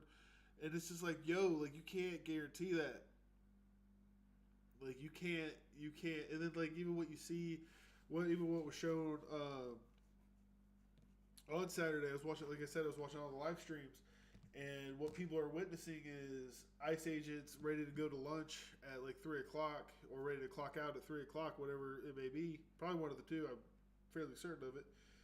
And you know, they throw a bunch of tear gas like they're smoke bombs, and they keep retreating, and they all start piling into cars, and they leave. And Minnesota Police Department's there to take their place, like to cover their exit. So Trump administration said they have immunity. The local law enforcement are doing crowd control and focusing their attention on the general public instead of the ICE agents. And Tim Walz is saying Minnesota will have the last word. And then I think it came out today that DHS, or it came out afterwards, DHS is going to do an internal investigation on this shooting. So if the people's voices aren't being heard and their peaceful means like aren't being heard by the leadership, and nothing is changing and nothing's going to happen, there's going to be an escalation. On one side or the other, the frustration, the symptoms that are leading to this, the frustration, the sorrow, the anger, the just fed up, the hopelessness has to find a place to come out, and it's going to come out through violence. And like, I'm not even just trying to say like, whoa, what would you do? What to do? Blah blah blah blah blah. Bro, I have an action. Why is Tim Walz not calling the National Guard to arrest the ICE agents? Why isn't the Minnesota Police Department arresting the ICE agents that were on camera? I believe they can figure out who was who. And even if they don't, pull them in for 24 hours. Question them. Make their lives uncomfortable. Let them know that consequences to their actions are still a real thing, that they are still American citizens under law. This whole nothing happens and they're going to be out on the streets again today when they clock in. They're probably already out there. Already clocked in, terrorizing somebody else. Is fucking crazy. So it's just going to lead to the ICE agents thinking that, you know, they can't be touched, and that, like, you know, they're going to keep pushing and pushing their limits like teenagers and children do. And there's going to be more and more frustration from the general public. You need to show the general public that the state and city levels of enforcement are here to protect and serve the general public, not federal agents that are coming in to terrorize them. And, like, you know, maybe you got to find like a compromise in there, like a middle ground in there. But it's crazy. It is crazy. It is insane, and it's not going to get us anywhere if our government, local and state governments, aren't going to defend us against ICE agents. Like, we have to stand up against them all. And sure, Either way you split it right now, we're going towards like a Civil War feeling. We're going towards like a revolutionary feeling. We're going because we're getting oppressed, and like I don't think Americans are going to stand up for it. And again, I think it's going to be an explosive summer. I think you give this warm weather feelings, and you see people outside of the warm weather, and ice agents are still ramping up like this. I think shit will explode, man. I think shit's going to explode.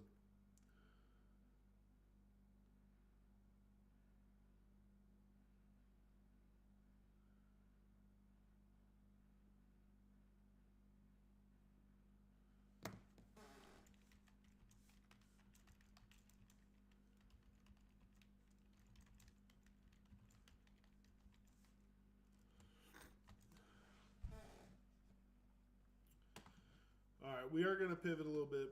We're not done with this. We will be yelling about ICE and all their crazy shit for now until. I mean, that's the thing, though. Because we also got to keep yelling about the Epstein shit. There's so many things to be upset about right now. And, like, so valid. They're so fucking valid. Epstein, being upset about Epstein and the ICE thing are such valid things to be mad about as Americans. But we are gonna pivot to touch. My boy AXJPEG in the chat. He potentially, hopefully, he is our answer to our editor woes and problems.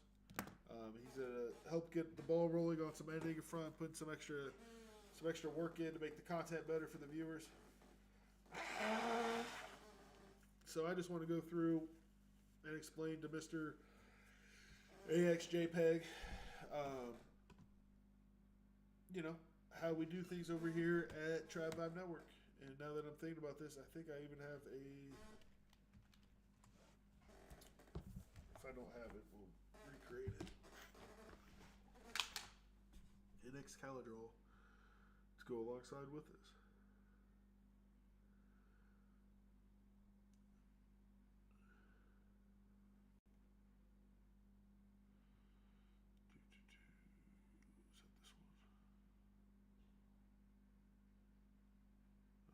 Save it? That would suck.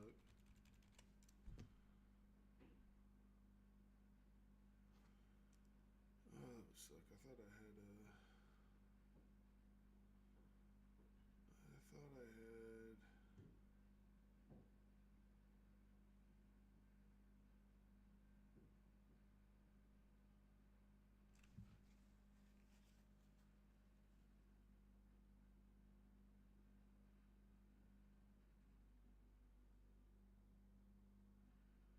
Well, shoot. Sorry. I guess I can recreate it.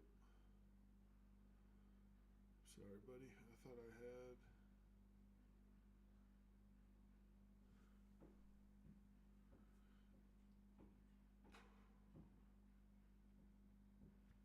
I thought I had a.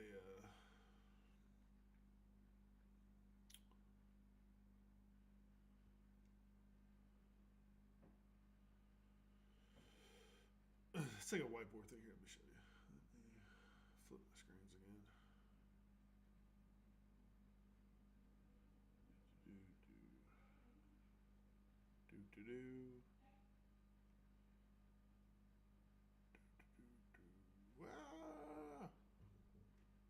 Ah! There we go. All right, Mr. JX, or I'm sorry, AXJPEG.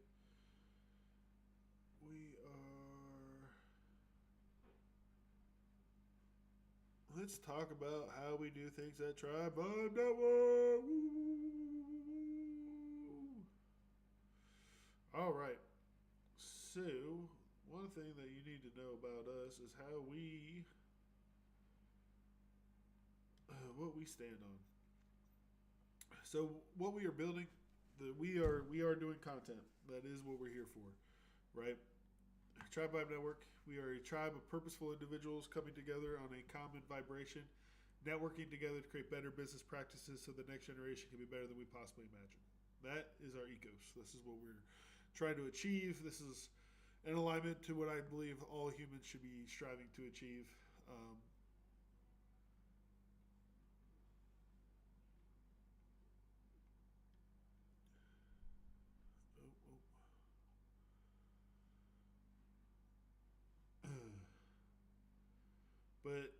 we're trying to do this in two different ways. About the movement, we see the world for all of its failures towards the working class. We understand it's not sustainable, and we are willing to make a way towards a better economic system. We are okay with not being rich if it means more people have what they need. We are not concerned with eating the fruits of our labor. We are consumed with the seeds that we are planting. We do all this while just being ourselves, being human, trying to be a little better every day, and just living our best lives. Whether we like sports or cooking or crafts, game, toys, politics, farming, whatever it may be, we want to know our energy goes to fueling a better future and paving an alternative to extractive capitalism. We want the next generation to have better options than the ones that were given to us. So, a bunch of sound good noise. What does it actually mean, though? How does it get implemented? How are we like trying to achieve that goal? For how lofty it does sound, which it is a lofty goal. I'm not trying to downplay it whatsoever, but there is a real plan.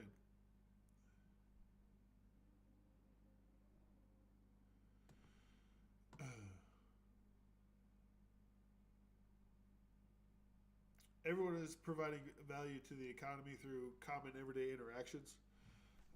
These interactions are captured as data points and then turned into business intelligence or artificial intelligence. Currently, the only beneficiaries of this value are the capital owners of the large businesses that capture this data. This is bringing society to a halt when it could be preparing us for the future. Economy is not about generation of money, but the spending of energy. Data economics is a new way to track the energy that's being generated and used, and a new way to bring value to that energy. When data creates value, whether it be through advertisement or a 10-year study, those who provided that data should benefit from the value. It's not about winning the lottery. It's about constantly making dimes. It's our whole ethos of how our data needs to move. And what I'm saying is, so like economy, when you think about the economy, you think of money typically. But money is just the evaluation. Is this what provides the value inside of economy? It's not what we're actually trying to track. Like when economy really started in a modern sense was when like society and humans evolved from like just being hunter-gatherers into able to like have farms by the Nile and produce so much food that more people could spend more energy doing things that weren't hunting and gathering or caring for crops even or preparing food, or really just like, so much food was on hand that what we had to do to live every day wasn't taking up all of our time, which gave us time to spend our energy doing other things, making jewelry, building civilization, these things, and again, it's that energy. It's having that time to put energy into something else that allows economy to be birthed. Like now we have different sectors. Now we need to track what's owed and what how do I trade this jewelry for food. Now we do need like a dollar or like a money to track the value of things. Blase.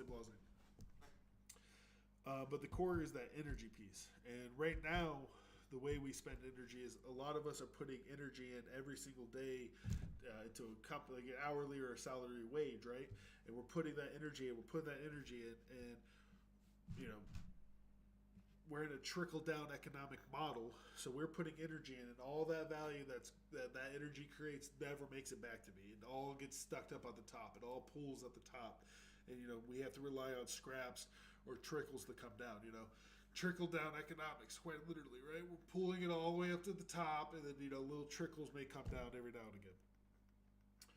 And I think the reasons for this is because, property ownership is how we gauge who deserves the value of the money, or who benefits from the value being generated. And we have a centralized location of producing money. We have, like, the banking system, right? However, here in 2026, with, like, the cell phones in our pockets, and data becoming more and more valuable, and data being easier to track. Back in the day, accountants and stuff had to, there's like a week layover from like things actually being counted properly and like, money being processed. But since things can move so quickly today and data can be stored and tracked so efficiently, what I essentially propose is that if every person owned their own data, if we all, our viewership, what we're watching, our algorithms that we're creating, All the data that's going into that was owned by us. Those that had to use it would have to pay us a little piece. So Tribe Vibe Network as a LLC is trying to put that into action as a proof of concept. I know it's kind of a lot. Is there any questions right now? Does any of that make sense? You'll hear it 300 million times if you hang around me. So, you know, it doesn't have to make full sense now. But essentially what I'm trying to do is instead of having to make money just off of your hourly or salary or wage, any interaction you have with the economy or any interaction you have with the community can also benefit you. So like a conversation like this viewership here, you know, obviously I have like 2 viewers and, you know, I'm not making any money off Twitch or YouTube, right? But one day, hopefully we do, right? So this is our content and our economic model, right? So this is the stream. Let's make it blue for Twitch.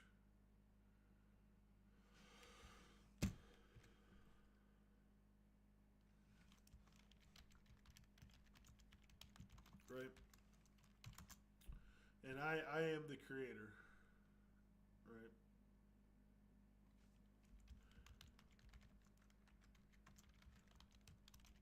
So I'm here by myself doing my thing, right?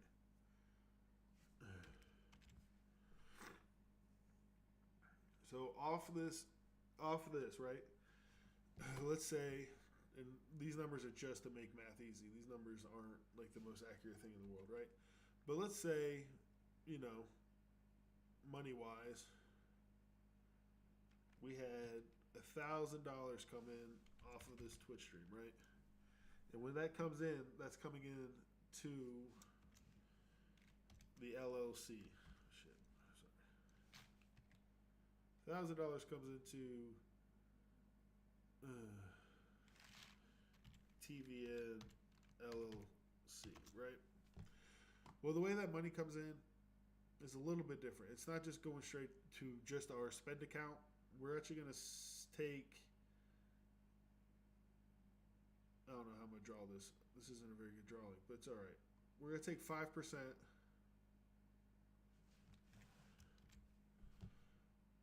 Which I believe is $50, and we're going to put it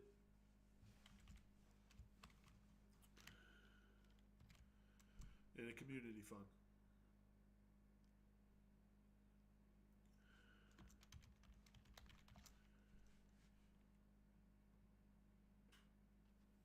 Right?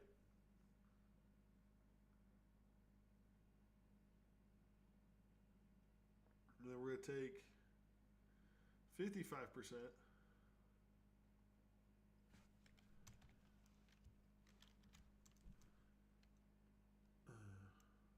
like, what, $550?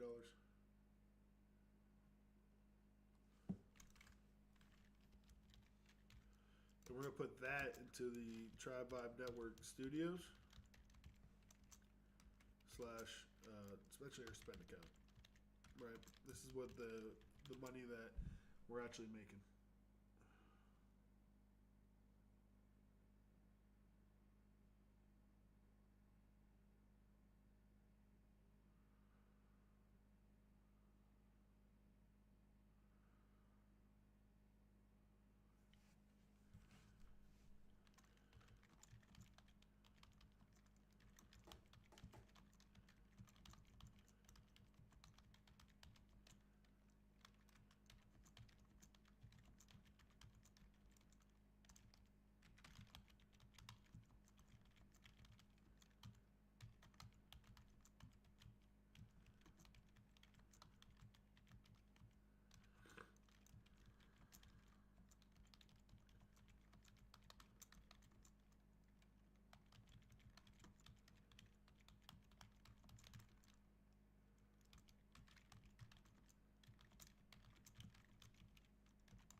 Sorry, I just responded to you, AX. And I don't disagree. We could come on the channel sometime. We can talk about it. But is what I'm saying about Tribe Vibe make sense so far? I hope it does. And so that's 60%. 5% goes to the community on the vibe points that we're going to build down the road. And what that will turn into is everyone who is eventually one day, when we build the infrastructure and potential platform, we will be able to track all of our Tribe Vibe members who are watching us and who are signed into our own accounts. And that 5% off the top of everything that we're making will go straight into their accounts. They will own a little piece of what we are building here. So our communities and our members and the people watching us will have a financial tie to our success, and what the energy that they bring will have value come back to them. It might not be directly proportional. We will try our best. Well, we're gonna build it off of how much you're engaging. How much the people who engage the most will get a bigger slice of that 5%. So the more you engage, the more money you'll make just based off of us making any sort of money off of Twitch, YouTube, any of those things.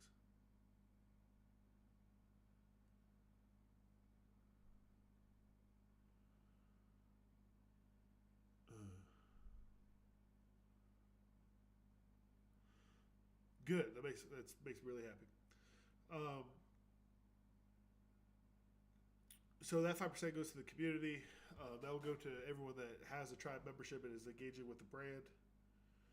And then that leaves 60%.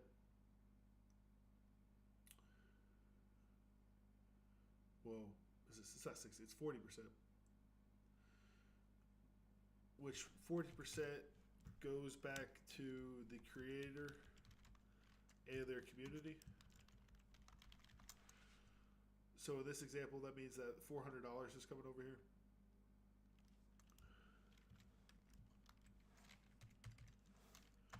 And with that $400, it goes into, in this case, it would go to a TribeChief account because I'm the one that made the content that created it. And when I pulled out that $400, 5%, so when I take that money out, whether I'm trying to spend it to make more content or trying to just pay myself,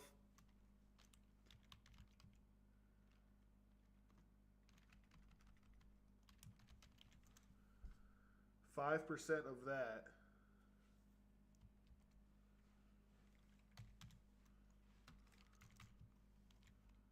fudge.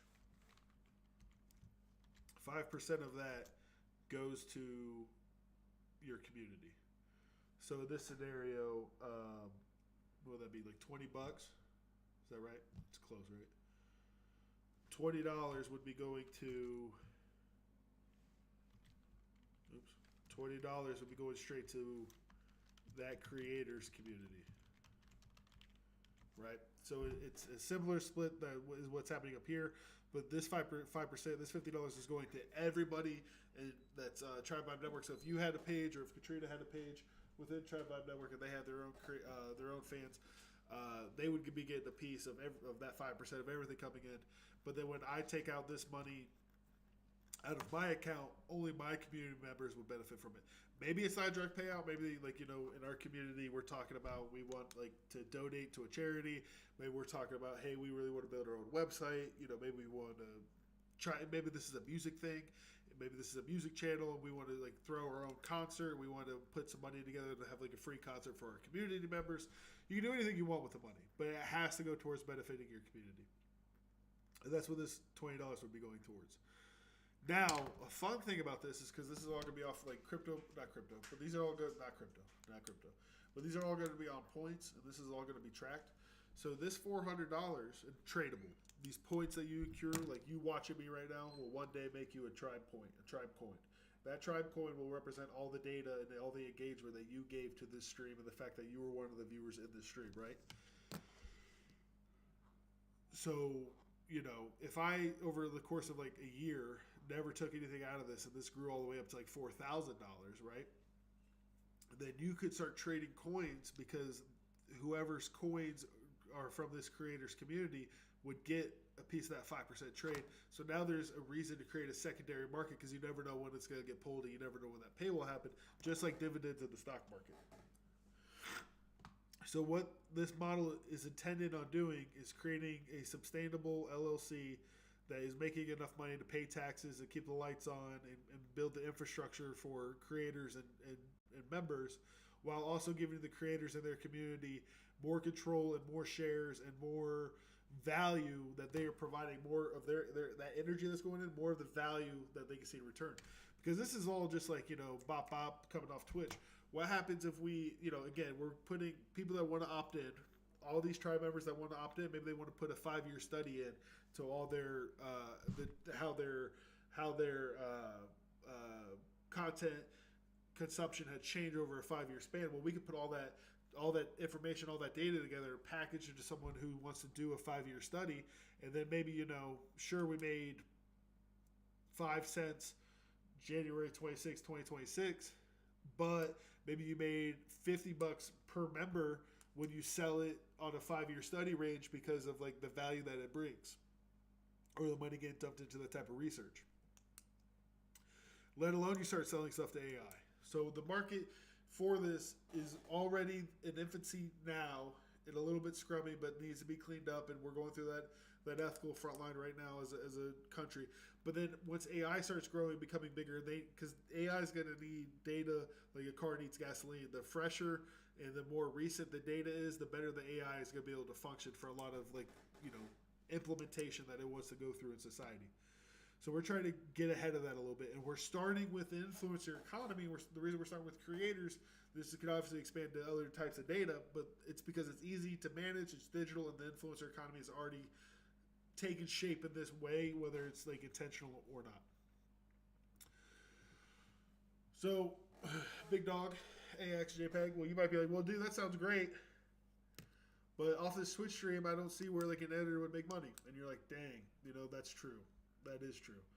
That you haven't been accounted for so far in this. But neither is this our entire content pipeline. Because as you can see, if I apparently use that URL for whatever reason. As you can see, we have a YouTube page. Right? So that means that we don't just stop on Twitch. We do YouTube, right? And how are we doing YouTube right now? Well, we're not doing too bad on YouTube right now. We have 42,000 views in the past 28 days, which is really since January 12th. So in the past 14 days, we've had 42,000 views. We've had 154 hours of watch time, and we're up 6 subscribers. And you might be like, dude, that's great. That means that you guys are crushing. Not entirely. Not entirely. It means that there's at the heart of this, there's some good stuff going on. At the heart of this, there's some good stuff going on, right? 42,000 views in 2 weeks. It's not terrible. It's not, I'm not mad at that at all. Not even a little bit. But the way I'm getting there, this is a little cheeky. It's a little cheeky, but it's never going to change. What I'm doing currently, right, is I am taking just straight up, like, let's look at this one. Is this going to give me what I want? No, it's not going to really give me what I want. This was 56 minutes of one of my streams just cut and then thrown into this Opus clip system.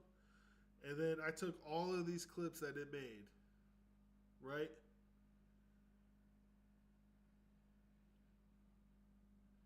And I'm just dumping them onto YouTube and Instagram. Here's my Instagram stats. Some 22,000 views over on Instagram. So overall, cross platforms in the past 30 days, right now, we're sitting at what, like, almost like 70,000 views? Okay, I'll take it on the short content. And we have no TikTok. We don't have a TikTok. TikTok's probably something I need to take. But one of the reasons we don't have TikTok is one of the big reasons why I need an editor. Because I don't want to get hit with terms of service and stuff. And as you saw earlier in my stream, I just kind of say things like pedophile, murder, sex, kill. I just kind of say them. I don't really ever, clean myself up.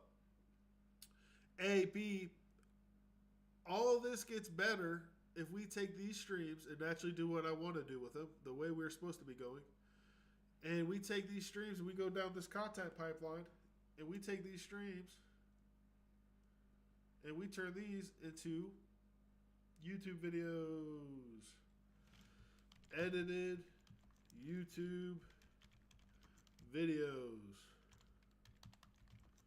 right? This is where you would jump in. This would be great for you to jump into. I would so greatly appreciate it. You have no understanding. So, edited YouTube videos. Woo!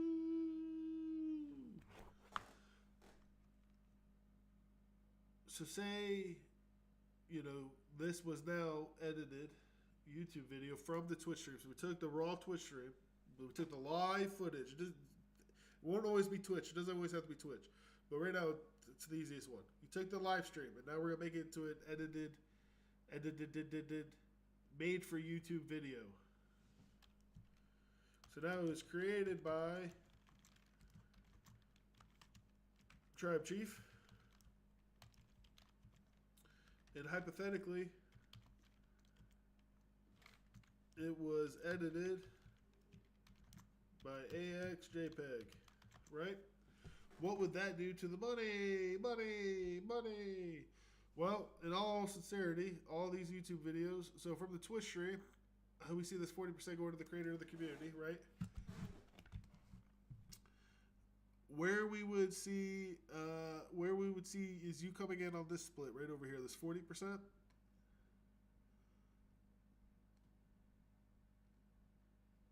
looking for? What do I want here?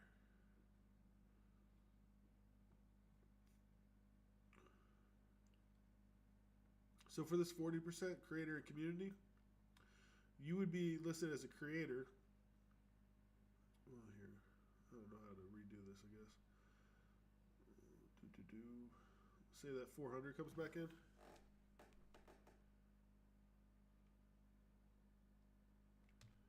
Yeah, live stream. Yeah, I think we're saying the same thing. So right now, dude, I'm like, here, let's actually go back to YouTube. I think I actually can, because I was doing this for a while. And I, like this right here, like GG joins for a stream, 12-3. This is back when I was first starting, getting my content going back up.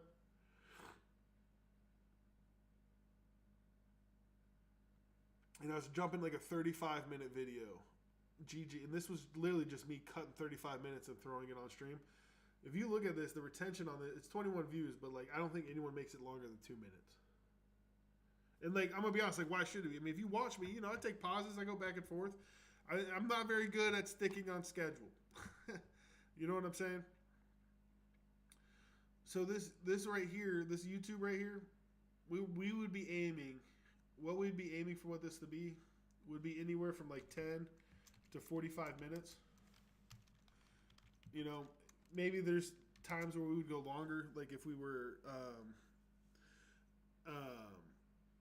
depending on what we were creating. So you're missing a step. So from live stream to YouTube, like YouTube polished video, like that's how I see this. Because again, it doesn't have to be YouTube. It's just the easiest way to implement right now. But so we're taking like an unedited raw live stream and we're making it edited and we're cleaning it up. This might come with notes, maybe because like. So something like for like Saturdays, we're trying to do like tribe nights where we have like scripted content and we have like 3 segments that we're trying to do.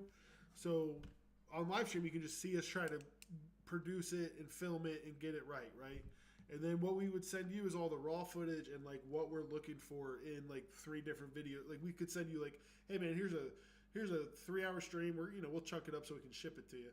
But then like out of this, we're looking for this segment, this 10-minute video, this 15-minute video, and this 20-minute video. You come back to us and be like, bro, this 20-minute video, I got like 10 good minutes. We can have that's obviously conversations. But then for each one of, so these could be like 10 to, you take the stream and maybe like we make, after every stream, the goal should have like 2 20-minute videos should be get made from every stream. That way, one stream, we stream twice a week, we can get 4 good videos for the next week. And then we take this 10 to 45 minute video, whatever the need is, like, whatever we're creating. And from there, we make are shorts.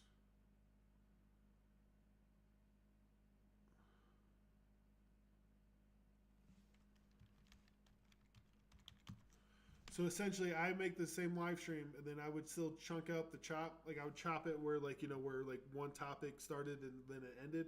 I would send it to you, and then when you send me back the finished video, I would put it into Opus Clips to make as many shorts as I could to post.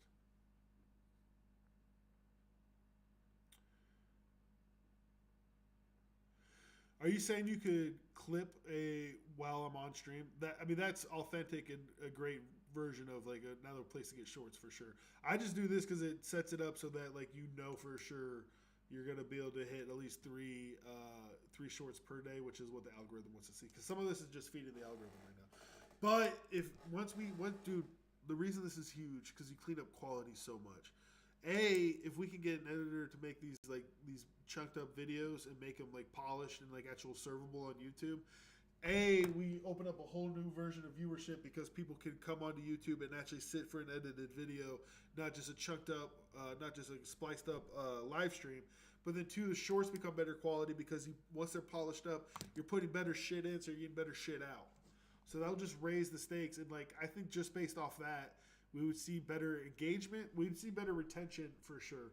I think we'd see better engagement on the channel, but I think we'd see more views as well. Because sometimes these AI ones are just, it's shit in, so the shit's coming out. I'm sure you understand all that. I'm sure that makes perfect sense. But 10%, because once you create this video, so in my database, in the database I'm creating, maybe I'll show that today. I don't know if I'm going to get to it or not, or when I'll get to it. But this stream is stored on the database, and then we tie in the database. We tie what YouTube videos are tied to what stream, and who edited it, and then we tie what YouTube video was made into what shorts. So then internally we can see, hey, this one edited video that we put on YouTube was able to account for all this engagement for YouTube, then also accounted for all this engagement from shorts. So you would be seeing 10% of everything made from this part of the content creation. 10% of the creator split. Let me be very specific on that. That 10% would get diluted if we ever had to bring in more production. But for the short term, you're the only production back of house. And, I'm going to be honest with you, too. If that doesn't feel right, we'll also start... If money starts rolling in and it don't feel right, just because, again, some of this is still theoretical. We haven't put boots on the ground. I'd pay you like a flat rate out of the studio side of things. X dollars a week or something. But before we get to how we would split the money all the way, at 10% from the creator community split, from the creator split, you wouldn't have to account for the 5% out. 10% straight to you off this. So you'd make, off this example right here, you'd make $100. If this 400 was coming in, you'd make $100 off that.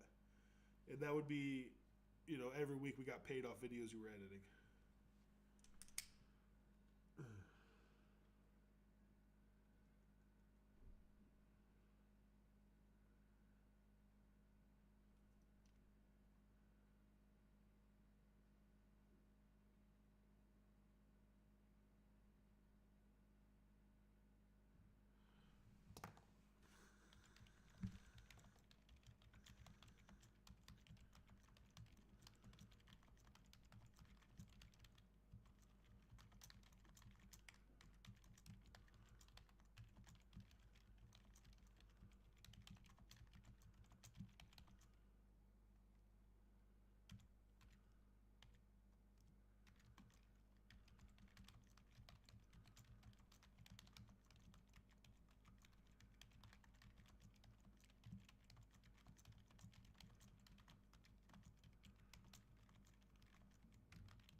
So like today, we could have a stream.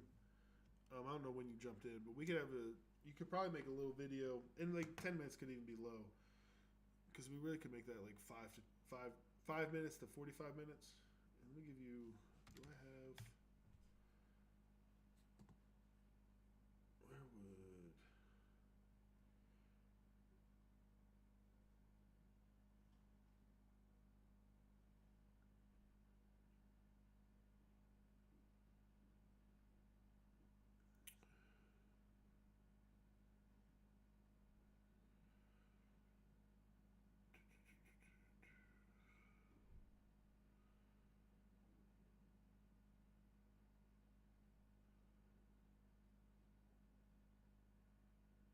I didn't. I didn't record it. Dang it. Let's see, is it in here?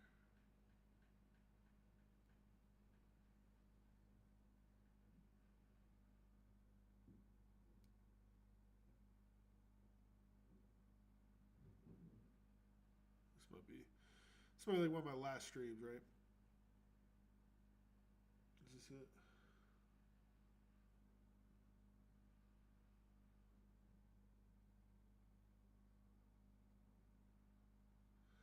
So on like a stream like this, is this the one I'm thinking of? I think this is the one I'm thinking of. But on like a stream like this, right? We could go from like prayer.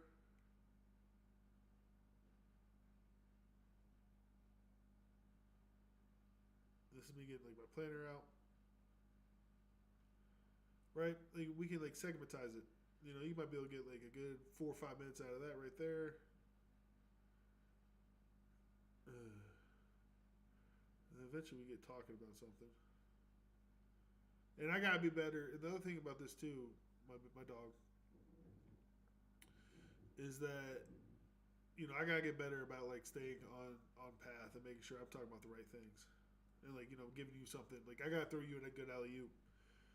You know, I know, especially early on, some of the like look, I'm working on like some database, so we could do like some like, you know, you can make a video about like the little first part of like, you know, getting my day started, because this is early in the morning. This is kind of like how today was. Early in the morning, and then I got into some database work. We could show some of that, like working on the software. You could probably make a little video on that. And then at some point, I do get pulled into, I'm pretty sure I get pulled into, yep, some Masan shit. See, this all needs cut out though, because I wasn't even there. Then I'm walking on the treadmill listening to some news. You know what I'm saying? Like there's like, you could probably find at least 2 different videos in here that could be 20 minutes long. To post for YouTube on this guy, you know, the little outro. But a little bit of just us finding ourselves and like us finding a rhythm together. But that's the goal overall.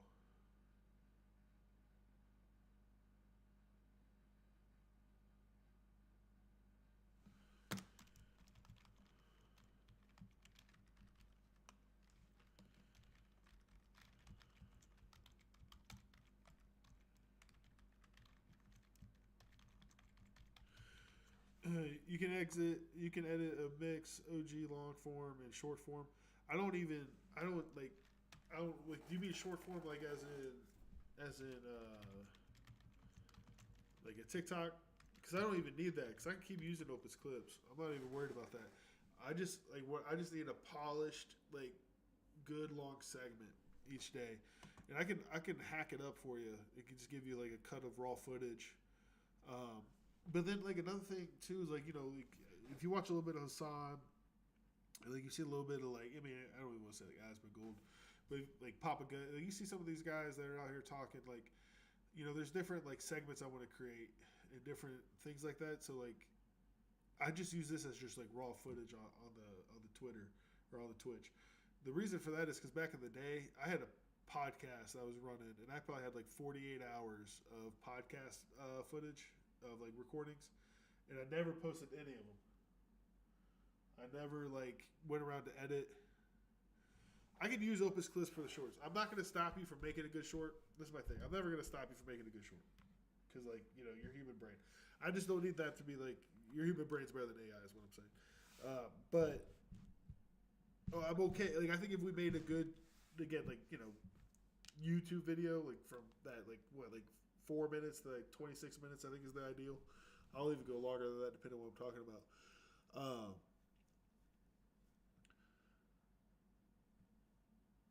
Opus clips will make better quality shorts. Again, dude, I don't even know why I'm keep repeating this. If you want to make shorts, make the shorts. I mean, you know what I'm saying? Like, I'll take it either way. I just don't want you to get caught up in the shorts if it, like, add work to you. That's the way I'm, like, viewing it. I don't want to add more things to you. Like, we can let AI do what AI can do. What AI cannot do is follow the conversation to make a 25-minute video. I'm going to show you one more thing, too, that I was putting together with Claude. This might give you a little behind the scenes on what I'm trying to do. I'll probably do one of these segments at some point today. Have to finish it up, though. Another thing, too, is sometimes I'll be talking about I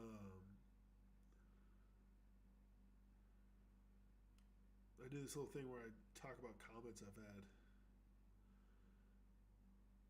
And I talk about it in order to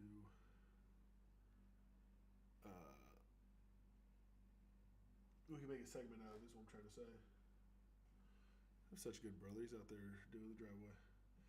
I want to show you this too, because this is something that might be able to help too, understand what I'm trying to say.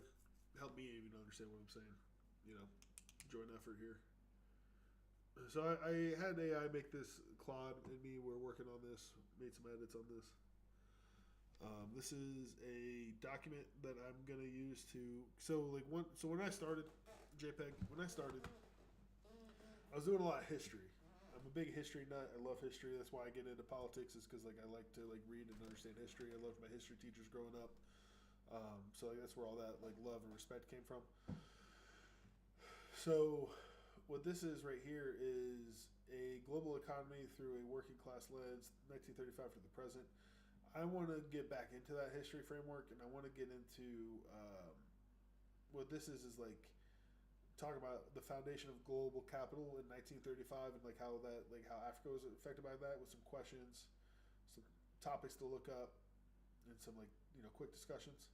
Then it gets into Asia, and then it gets into like the big picture. Blah, blah, blah, blah, blah, right? And then look at this right here. So this is how long, and highly doubt that I would be accurate to this, right? But I want to be able to send you something that looks like this. This is like something that like I had you and me in mind when I was thinking about this.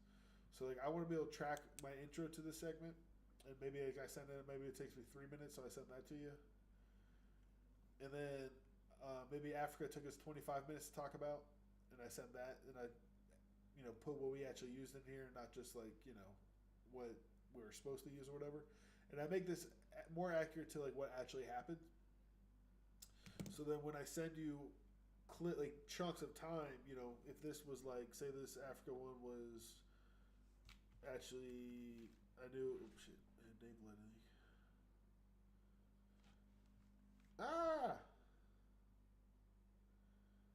But maybe I'm sending you a 28-minute clip for Africa, right? And then I can also put like the title of it in here. Maybe I'm gonna title it Africa Raw. Let's be able to spell here. You know what I mean? And then I can do that for all these, and then so that would mean I'm sending you 1, 2, 3, 4, 5, but maybe I only did 3. So I sent you 3 raw videos with all this in there, and each one of those can be their own YouTube videos. You know what I'm saying? You can put them all up. You could even do it like this, big dog. Like we could even build it so it's like one big history from that day, and then we chop. So we have one video that's 45 minutes, and then we drop another video that's take 28, and then we drop it down to like 14. So we have one big long one, and then we have 3 small ones. You know what I mean? I'm all about flooding the zone. I think more is better when it comes to the algorithm and posting. And I'm gonna be honest with you, man. I'm okay with you not having a lot of experience. That's totally fine. We're just trying to get rid of we're trying to, whatever I'm saying, we're trying to, don't be taking me out of context and stuff. It's a big rule. Don't be taking people out of context.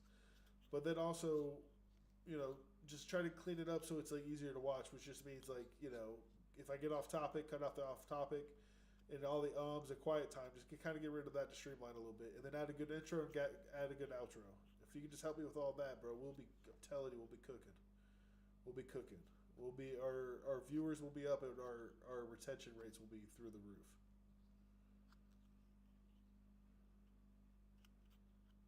Any questions, concerns, comments for me at this time?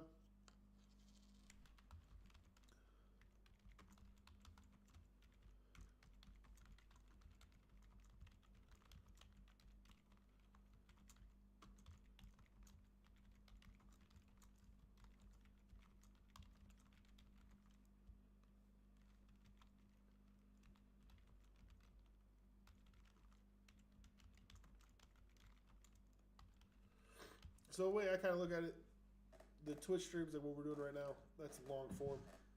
YouTube's a mid form, and we use the Twitch to make the YouTube and take the YouTube to make the shorts.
Cool.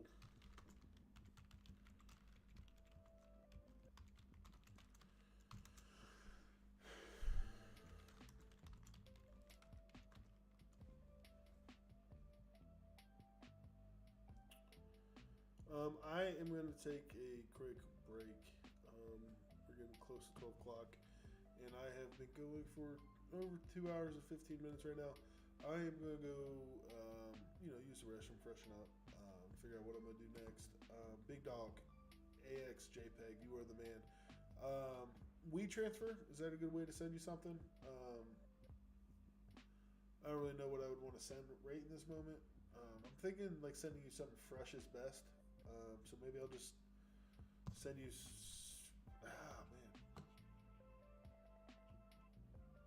Man, we need to talk about that. Do I need to send you something on WeTransfer, or do I just need to make it where you can download my VODs on Twitch? Would you rather me have help cut something so you know what is grouped together, or do you want the artistic freedom of just having the whole thing and piecing it together yourself?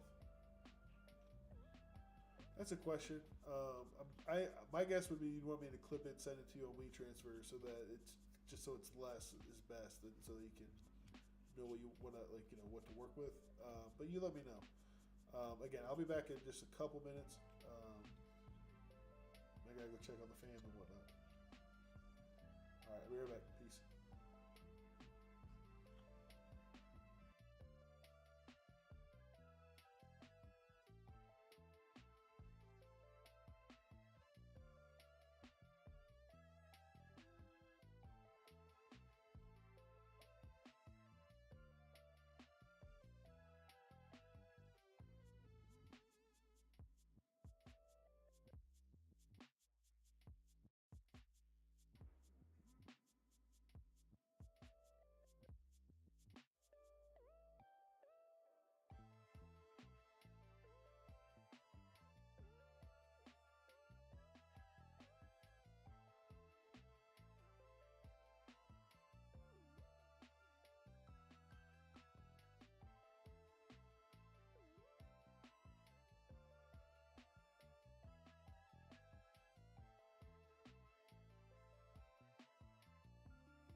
What's going on, squad?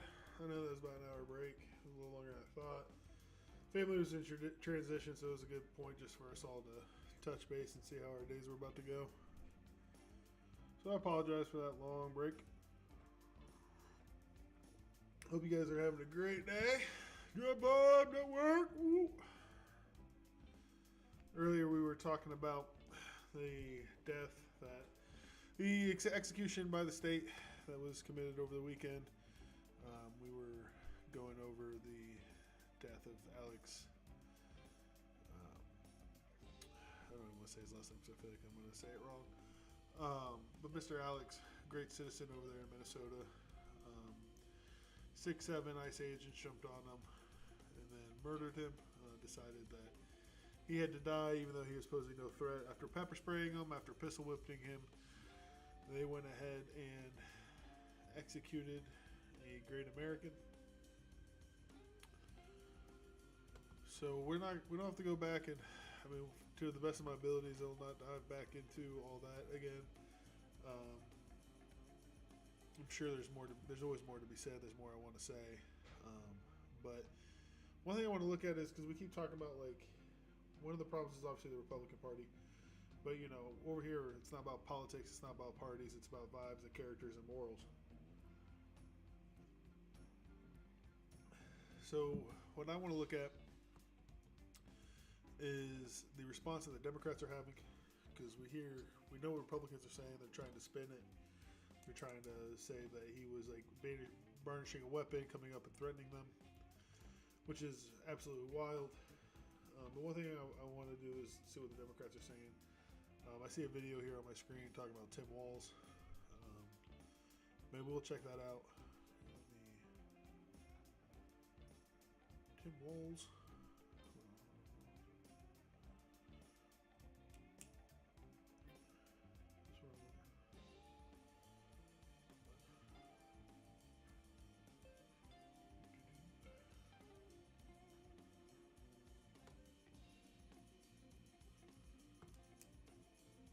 Right here, enough. He's losing it. This might be live, so let's go ahead and jump in on this. The other thing I'm working on is I'm working on a design. So we built the database for data economics model. Now we're going to go ahead and build a piece of software that we can upload things to that database, but then also go ahead and call the social media APIs so that we can download data and start tracking our data ourselves. If you want to talk a little bit, but the answer is yes, there's activated. He can talk to you about numbers. Governor, activated different than having them staged. Yeah. So the question is, what's the National Guard doing right now? So we have, we have been on state active duty for over a week. So we've had soldiers prepared in the metro area to respond in a much rapid manner than if they were not mobilized. So we have a request from the Hennepin County Sheriff to support them, and that is to help them free up additional resources for other work that they need to do. And we have started coordinating with them this morning on that, and that first area of support will be assisting them with their requirement to provide security to the Whipple building. So we'll be helping them there, and then we are in parallel planning with other organizations within the state of Minnesota, to include the State Patrol, the Minnesota DNR, and other local agencies to rent. Bro, screw working with the agencies. You need to work with the people.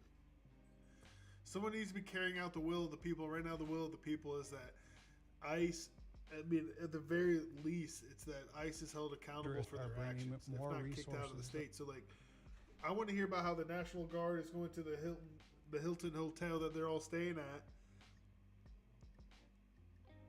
and tracking who's going where and giving oversight themselves.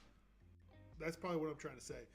I want to hear about how National Guard and trained officials are going out and they are doing the job that both Alex and Renee were killed doing, and that's being public observers. They need to go out and do the public observation for us. They should be live streaming it as much as they can. They should be giving us reports and details on who ICE captured and detained, how many of them were civilians, how many of them weren't, how many of them had a criminal record, how many of them didn't, where did they pull them from, where did they take them. That's the type of shit that I want to be hearing about. That's the type of shit that a strong leadership would be doing with should be doing with this type of power. That's what the type of organization Democrats should be doing. And then if ICE wants to get all mad about someone watching, they're gonna get mad at a National Guards member, someone who's trained for someone to be acting emotional and belligerent with arms and armament.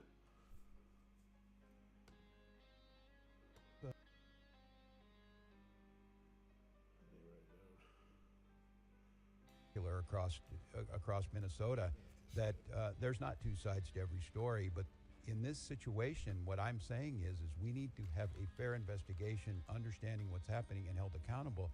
We continue to hear, and we heard it from the vice president, that these folks can do whatever they want. They can have full immunity, and what I'm telling you is they will not. There will be justice to Minnesotans. Continue to gather the information. So I won't say where it is, because I think it's irresponsible to make that judgment, but what I see with my eyes and what you're going to see with your eyes makes that pretty hard to believe. And I would imagine as a federal officer, they would have come out and sounded like these professionals sound and say, we need to gather the information, we need to gather all the facts, we need to put them forward, and then we can make some informed decision based on the fact. They've written the narrative already. And the audacity to critique the police chief of Minneapolis after what work that those heroic officers are trying to do, and to be critiqued by this guy. I mean, I don't know, I've said it a lot, but America, as you're listening, enough is enough. Enough is enough of this. End this. End this. And we see them moving to Maine. If you're in Boston, you're in Chicago, you're in Philly, you're in Miami, it doesn't matter. We can't live like this. Our children are in trauma. A 5-year-old, you saw the picture, the bunny hat and the Spider-Man. These are not like some narrative to throw around, to parade around in some coat you had made and act like you're a tough guy or whatever. These are people's lives, and we have rule of law. So I'll let the investigation play itself out. We will do our best to find it, but I don't know, you kill a man and then you just leave? Why do you need an investigation, Is there a single case in American history? Why do you need an investigation? Where you just need an like walk away and say, I guess that just happened, and what's we're your not going to action? clean up our mess? That's what I'm saying, bro. This is the problem with like overly Minnesotans. educated. You're really good at I'm proud of law enforcement here. brainstorming and making a plan, making theory, but bro, put something to work. Brittany Armo with KSTV Channel Use 5. the power Vice that you've Commander been just said given. in a press conference Handle this over the hour responsibility that with they're care calling for on all state your and local law constituents. enforcement to, quote, help coordinate to get violent criminals off the street. What's your response to that request? I'm better off to let these guys, the professionals, I have my thoughts. So the question was, what are we doing to assist federal law enforcement on getting violent criminals off the street, if I understand the question?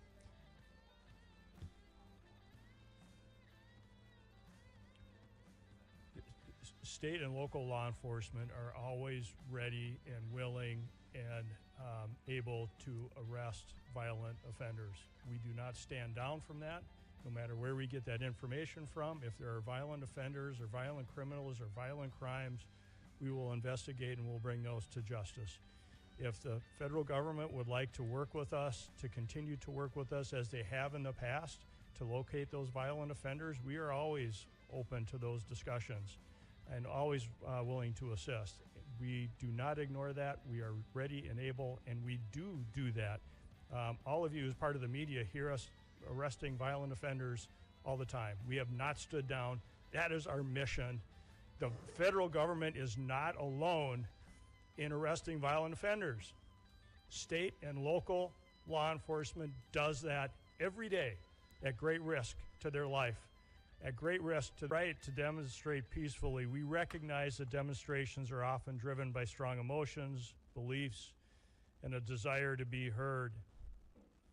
But please, please remain peaceful. And I want to say it again, that it because it is important and it is critical. Peacefully demonstrate. So we're gonna By doing so, you help local authorities to get answers. You help us you're still out there. to do our investigations. By remaining peaceful, you help ensure nobody else may be killed or injured. And we're gonna make sure that's really structured. We're gonna make that a series. We're gonna make that our first series. The thousands and thousands we're of gonna work people on who gathered branding. yesterday in Minneapolis We're prove that gonna work on Minnesotans intros, we're can gonna make their work on voices outros, heard we're gonna peacefully work on And they can what do I so sent without you, violence. how you overlay They it, can how you do sent so it to without me. destruction. And even me explaining this to you right now, State we even need resources to be are conscious available and because, ready like, I to wanna bring support in our other local law editors, and I enforcement wanna bring partners. in, I want to expand this and make this like as open source and as easy to come to as possible. So even this right now, what I'm speaking on right now, and how like this footage can be used is as like a tutorial for other editors, and other like people who are making other content creators, and like the people that are working with them, not even just you and me. Like, so let's keep that in mind and like what we're trying to do. So what I'm gonna do, we're gonna use this 1935. We're just gonna do it. We're just gonna do all of this tonight. I guess this is what I'm doing today. And what I'm really talking about is not this, but it's this. The global economy through a working class lens, 1935 to present. This is going to be a series that we're working on. Alright, and then I have this Notion tab. You can't even see what I'm on my screen, can you?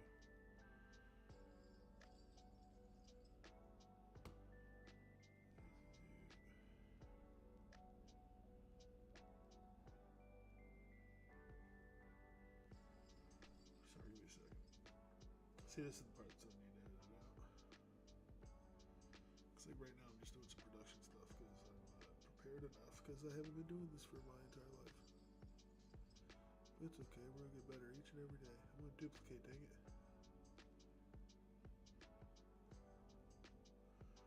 I could just duplicate this copy.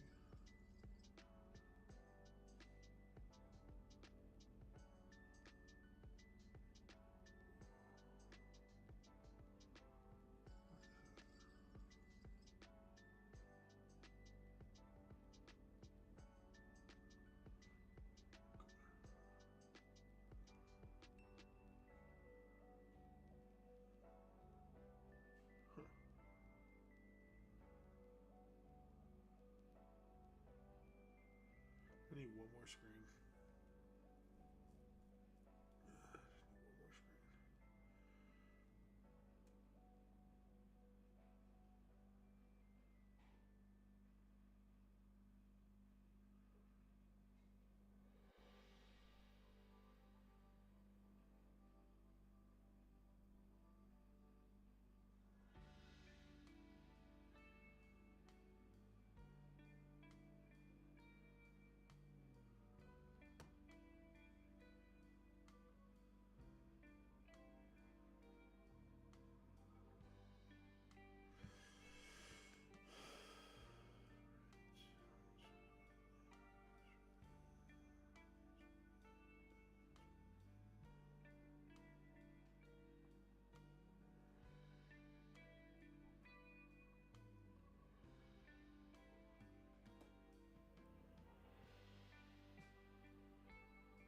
Cool. Alright. So what we are gonna do is Alex, you and me, this will be our first series. This is how we're gonna get some feng shui together. I'm gonna take you through history, alright? I know you don't know me that well. And I know I don't know you that well, right? But we're gonna develop a common understanding, a little bit of the world, and just at least have the same journey, the same experience, take a little bit of the same knowledge. We're gonna apply it because my whole idea from data economics really comes from like the study of history, and like my favorite habit or favorite hobby being what's going on in the world and why has happened in the world, and like how did we end up where we're at today. All right. So we're gonna go through that journey together. It's gonna be a lot of fun. We're gonna have a good time with it. All right. And by the end of it, we are gonna go. By the end of it, we're gonna have a workflow on how to make videos, a common understanding of how we want to build our pipeline, what type of edits. You're going to get to work with material that's not like game footage. I'm going to be able to just be able to communicate, and we're going to be able to find a way to to make it happen. All right.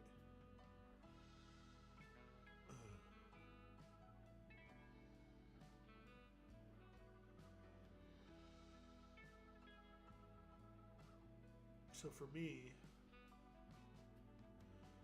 how to use this handout, all that. What we're gonna make today, what I want to make with you, is something like this. Let me see this.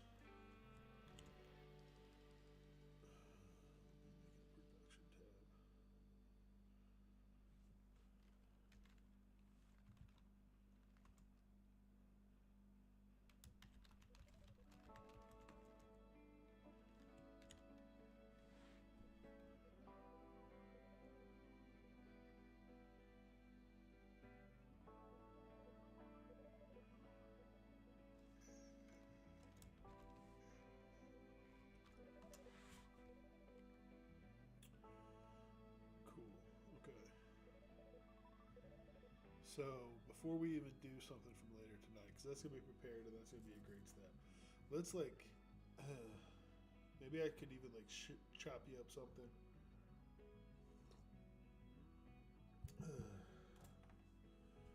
From like my last stream.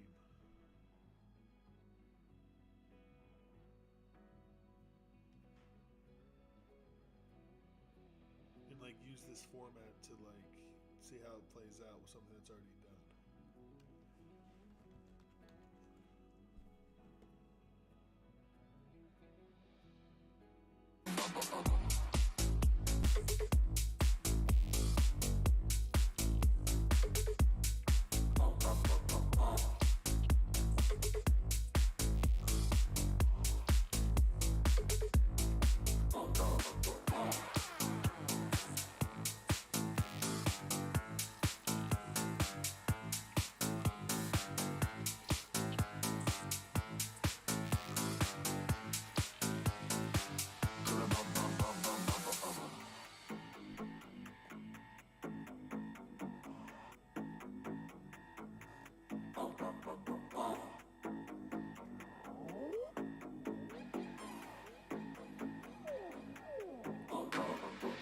Digits whisper Hello, secrets to Sebastian. my How are skin. you?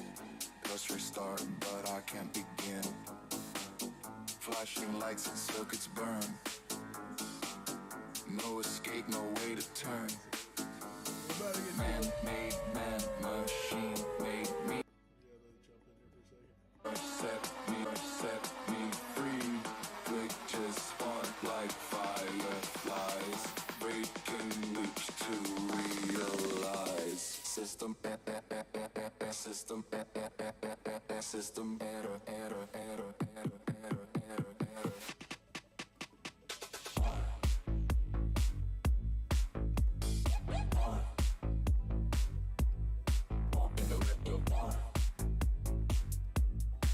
How are you, Tribe? Great.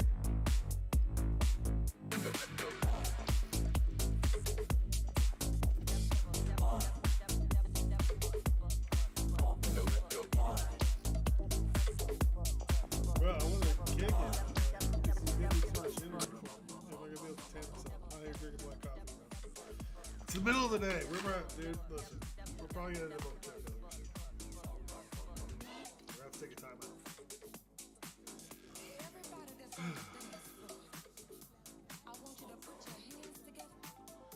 So this is probably a good thing for me to do in general too. When it comes to looking at my content and stuff.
watch the JPEG.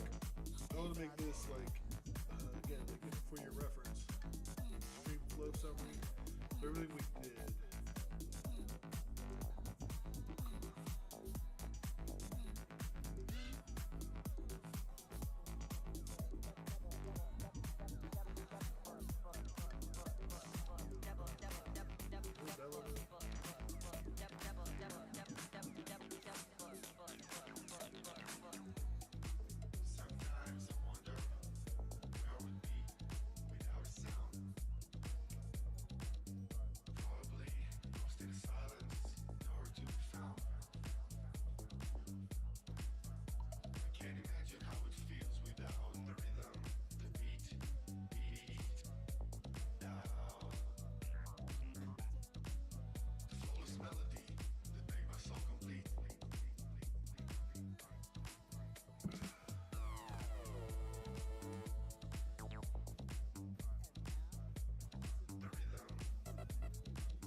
Souls aligned on a shared quest. With hands held tight.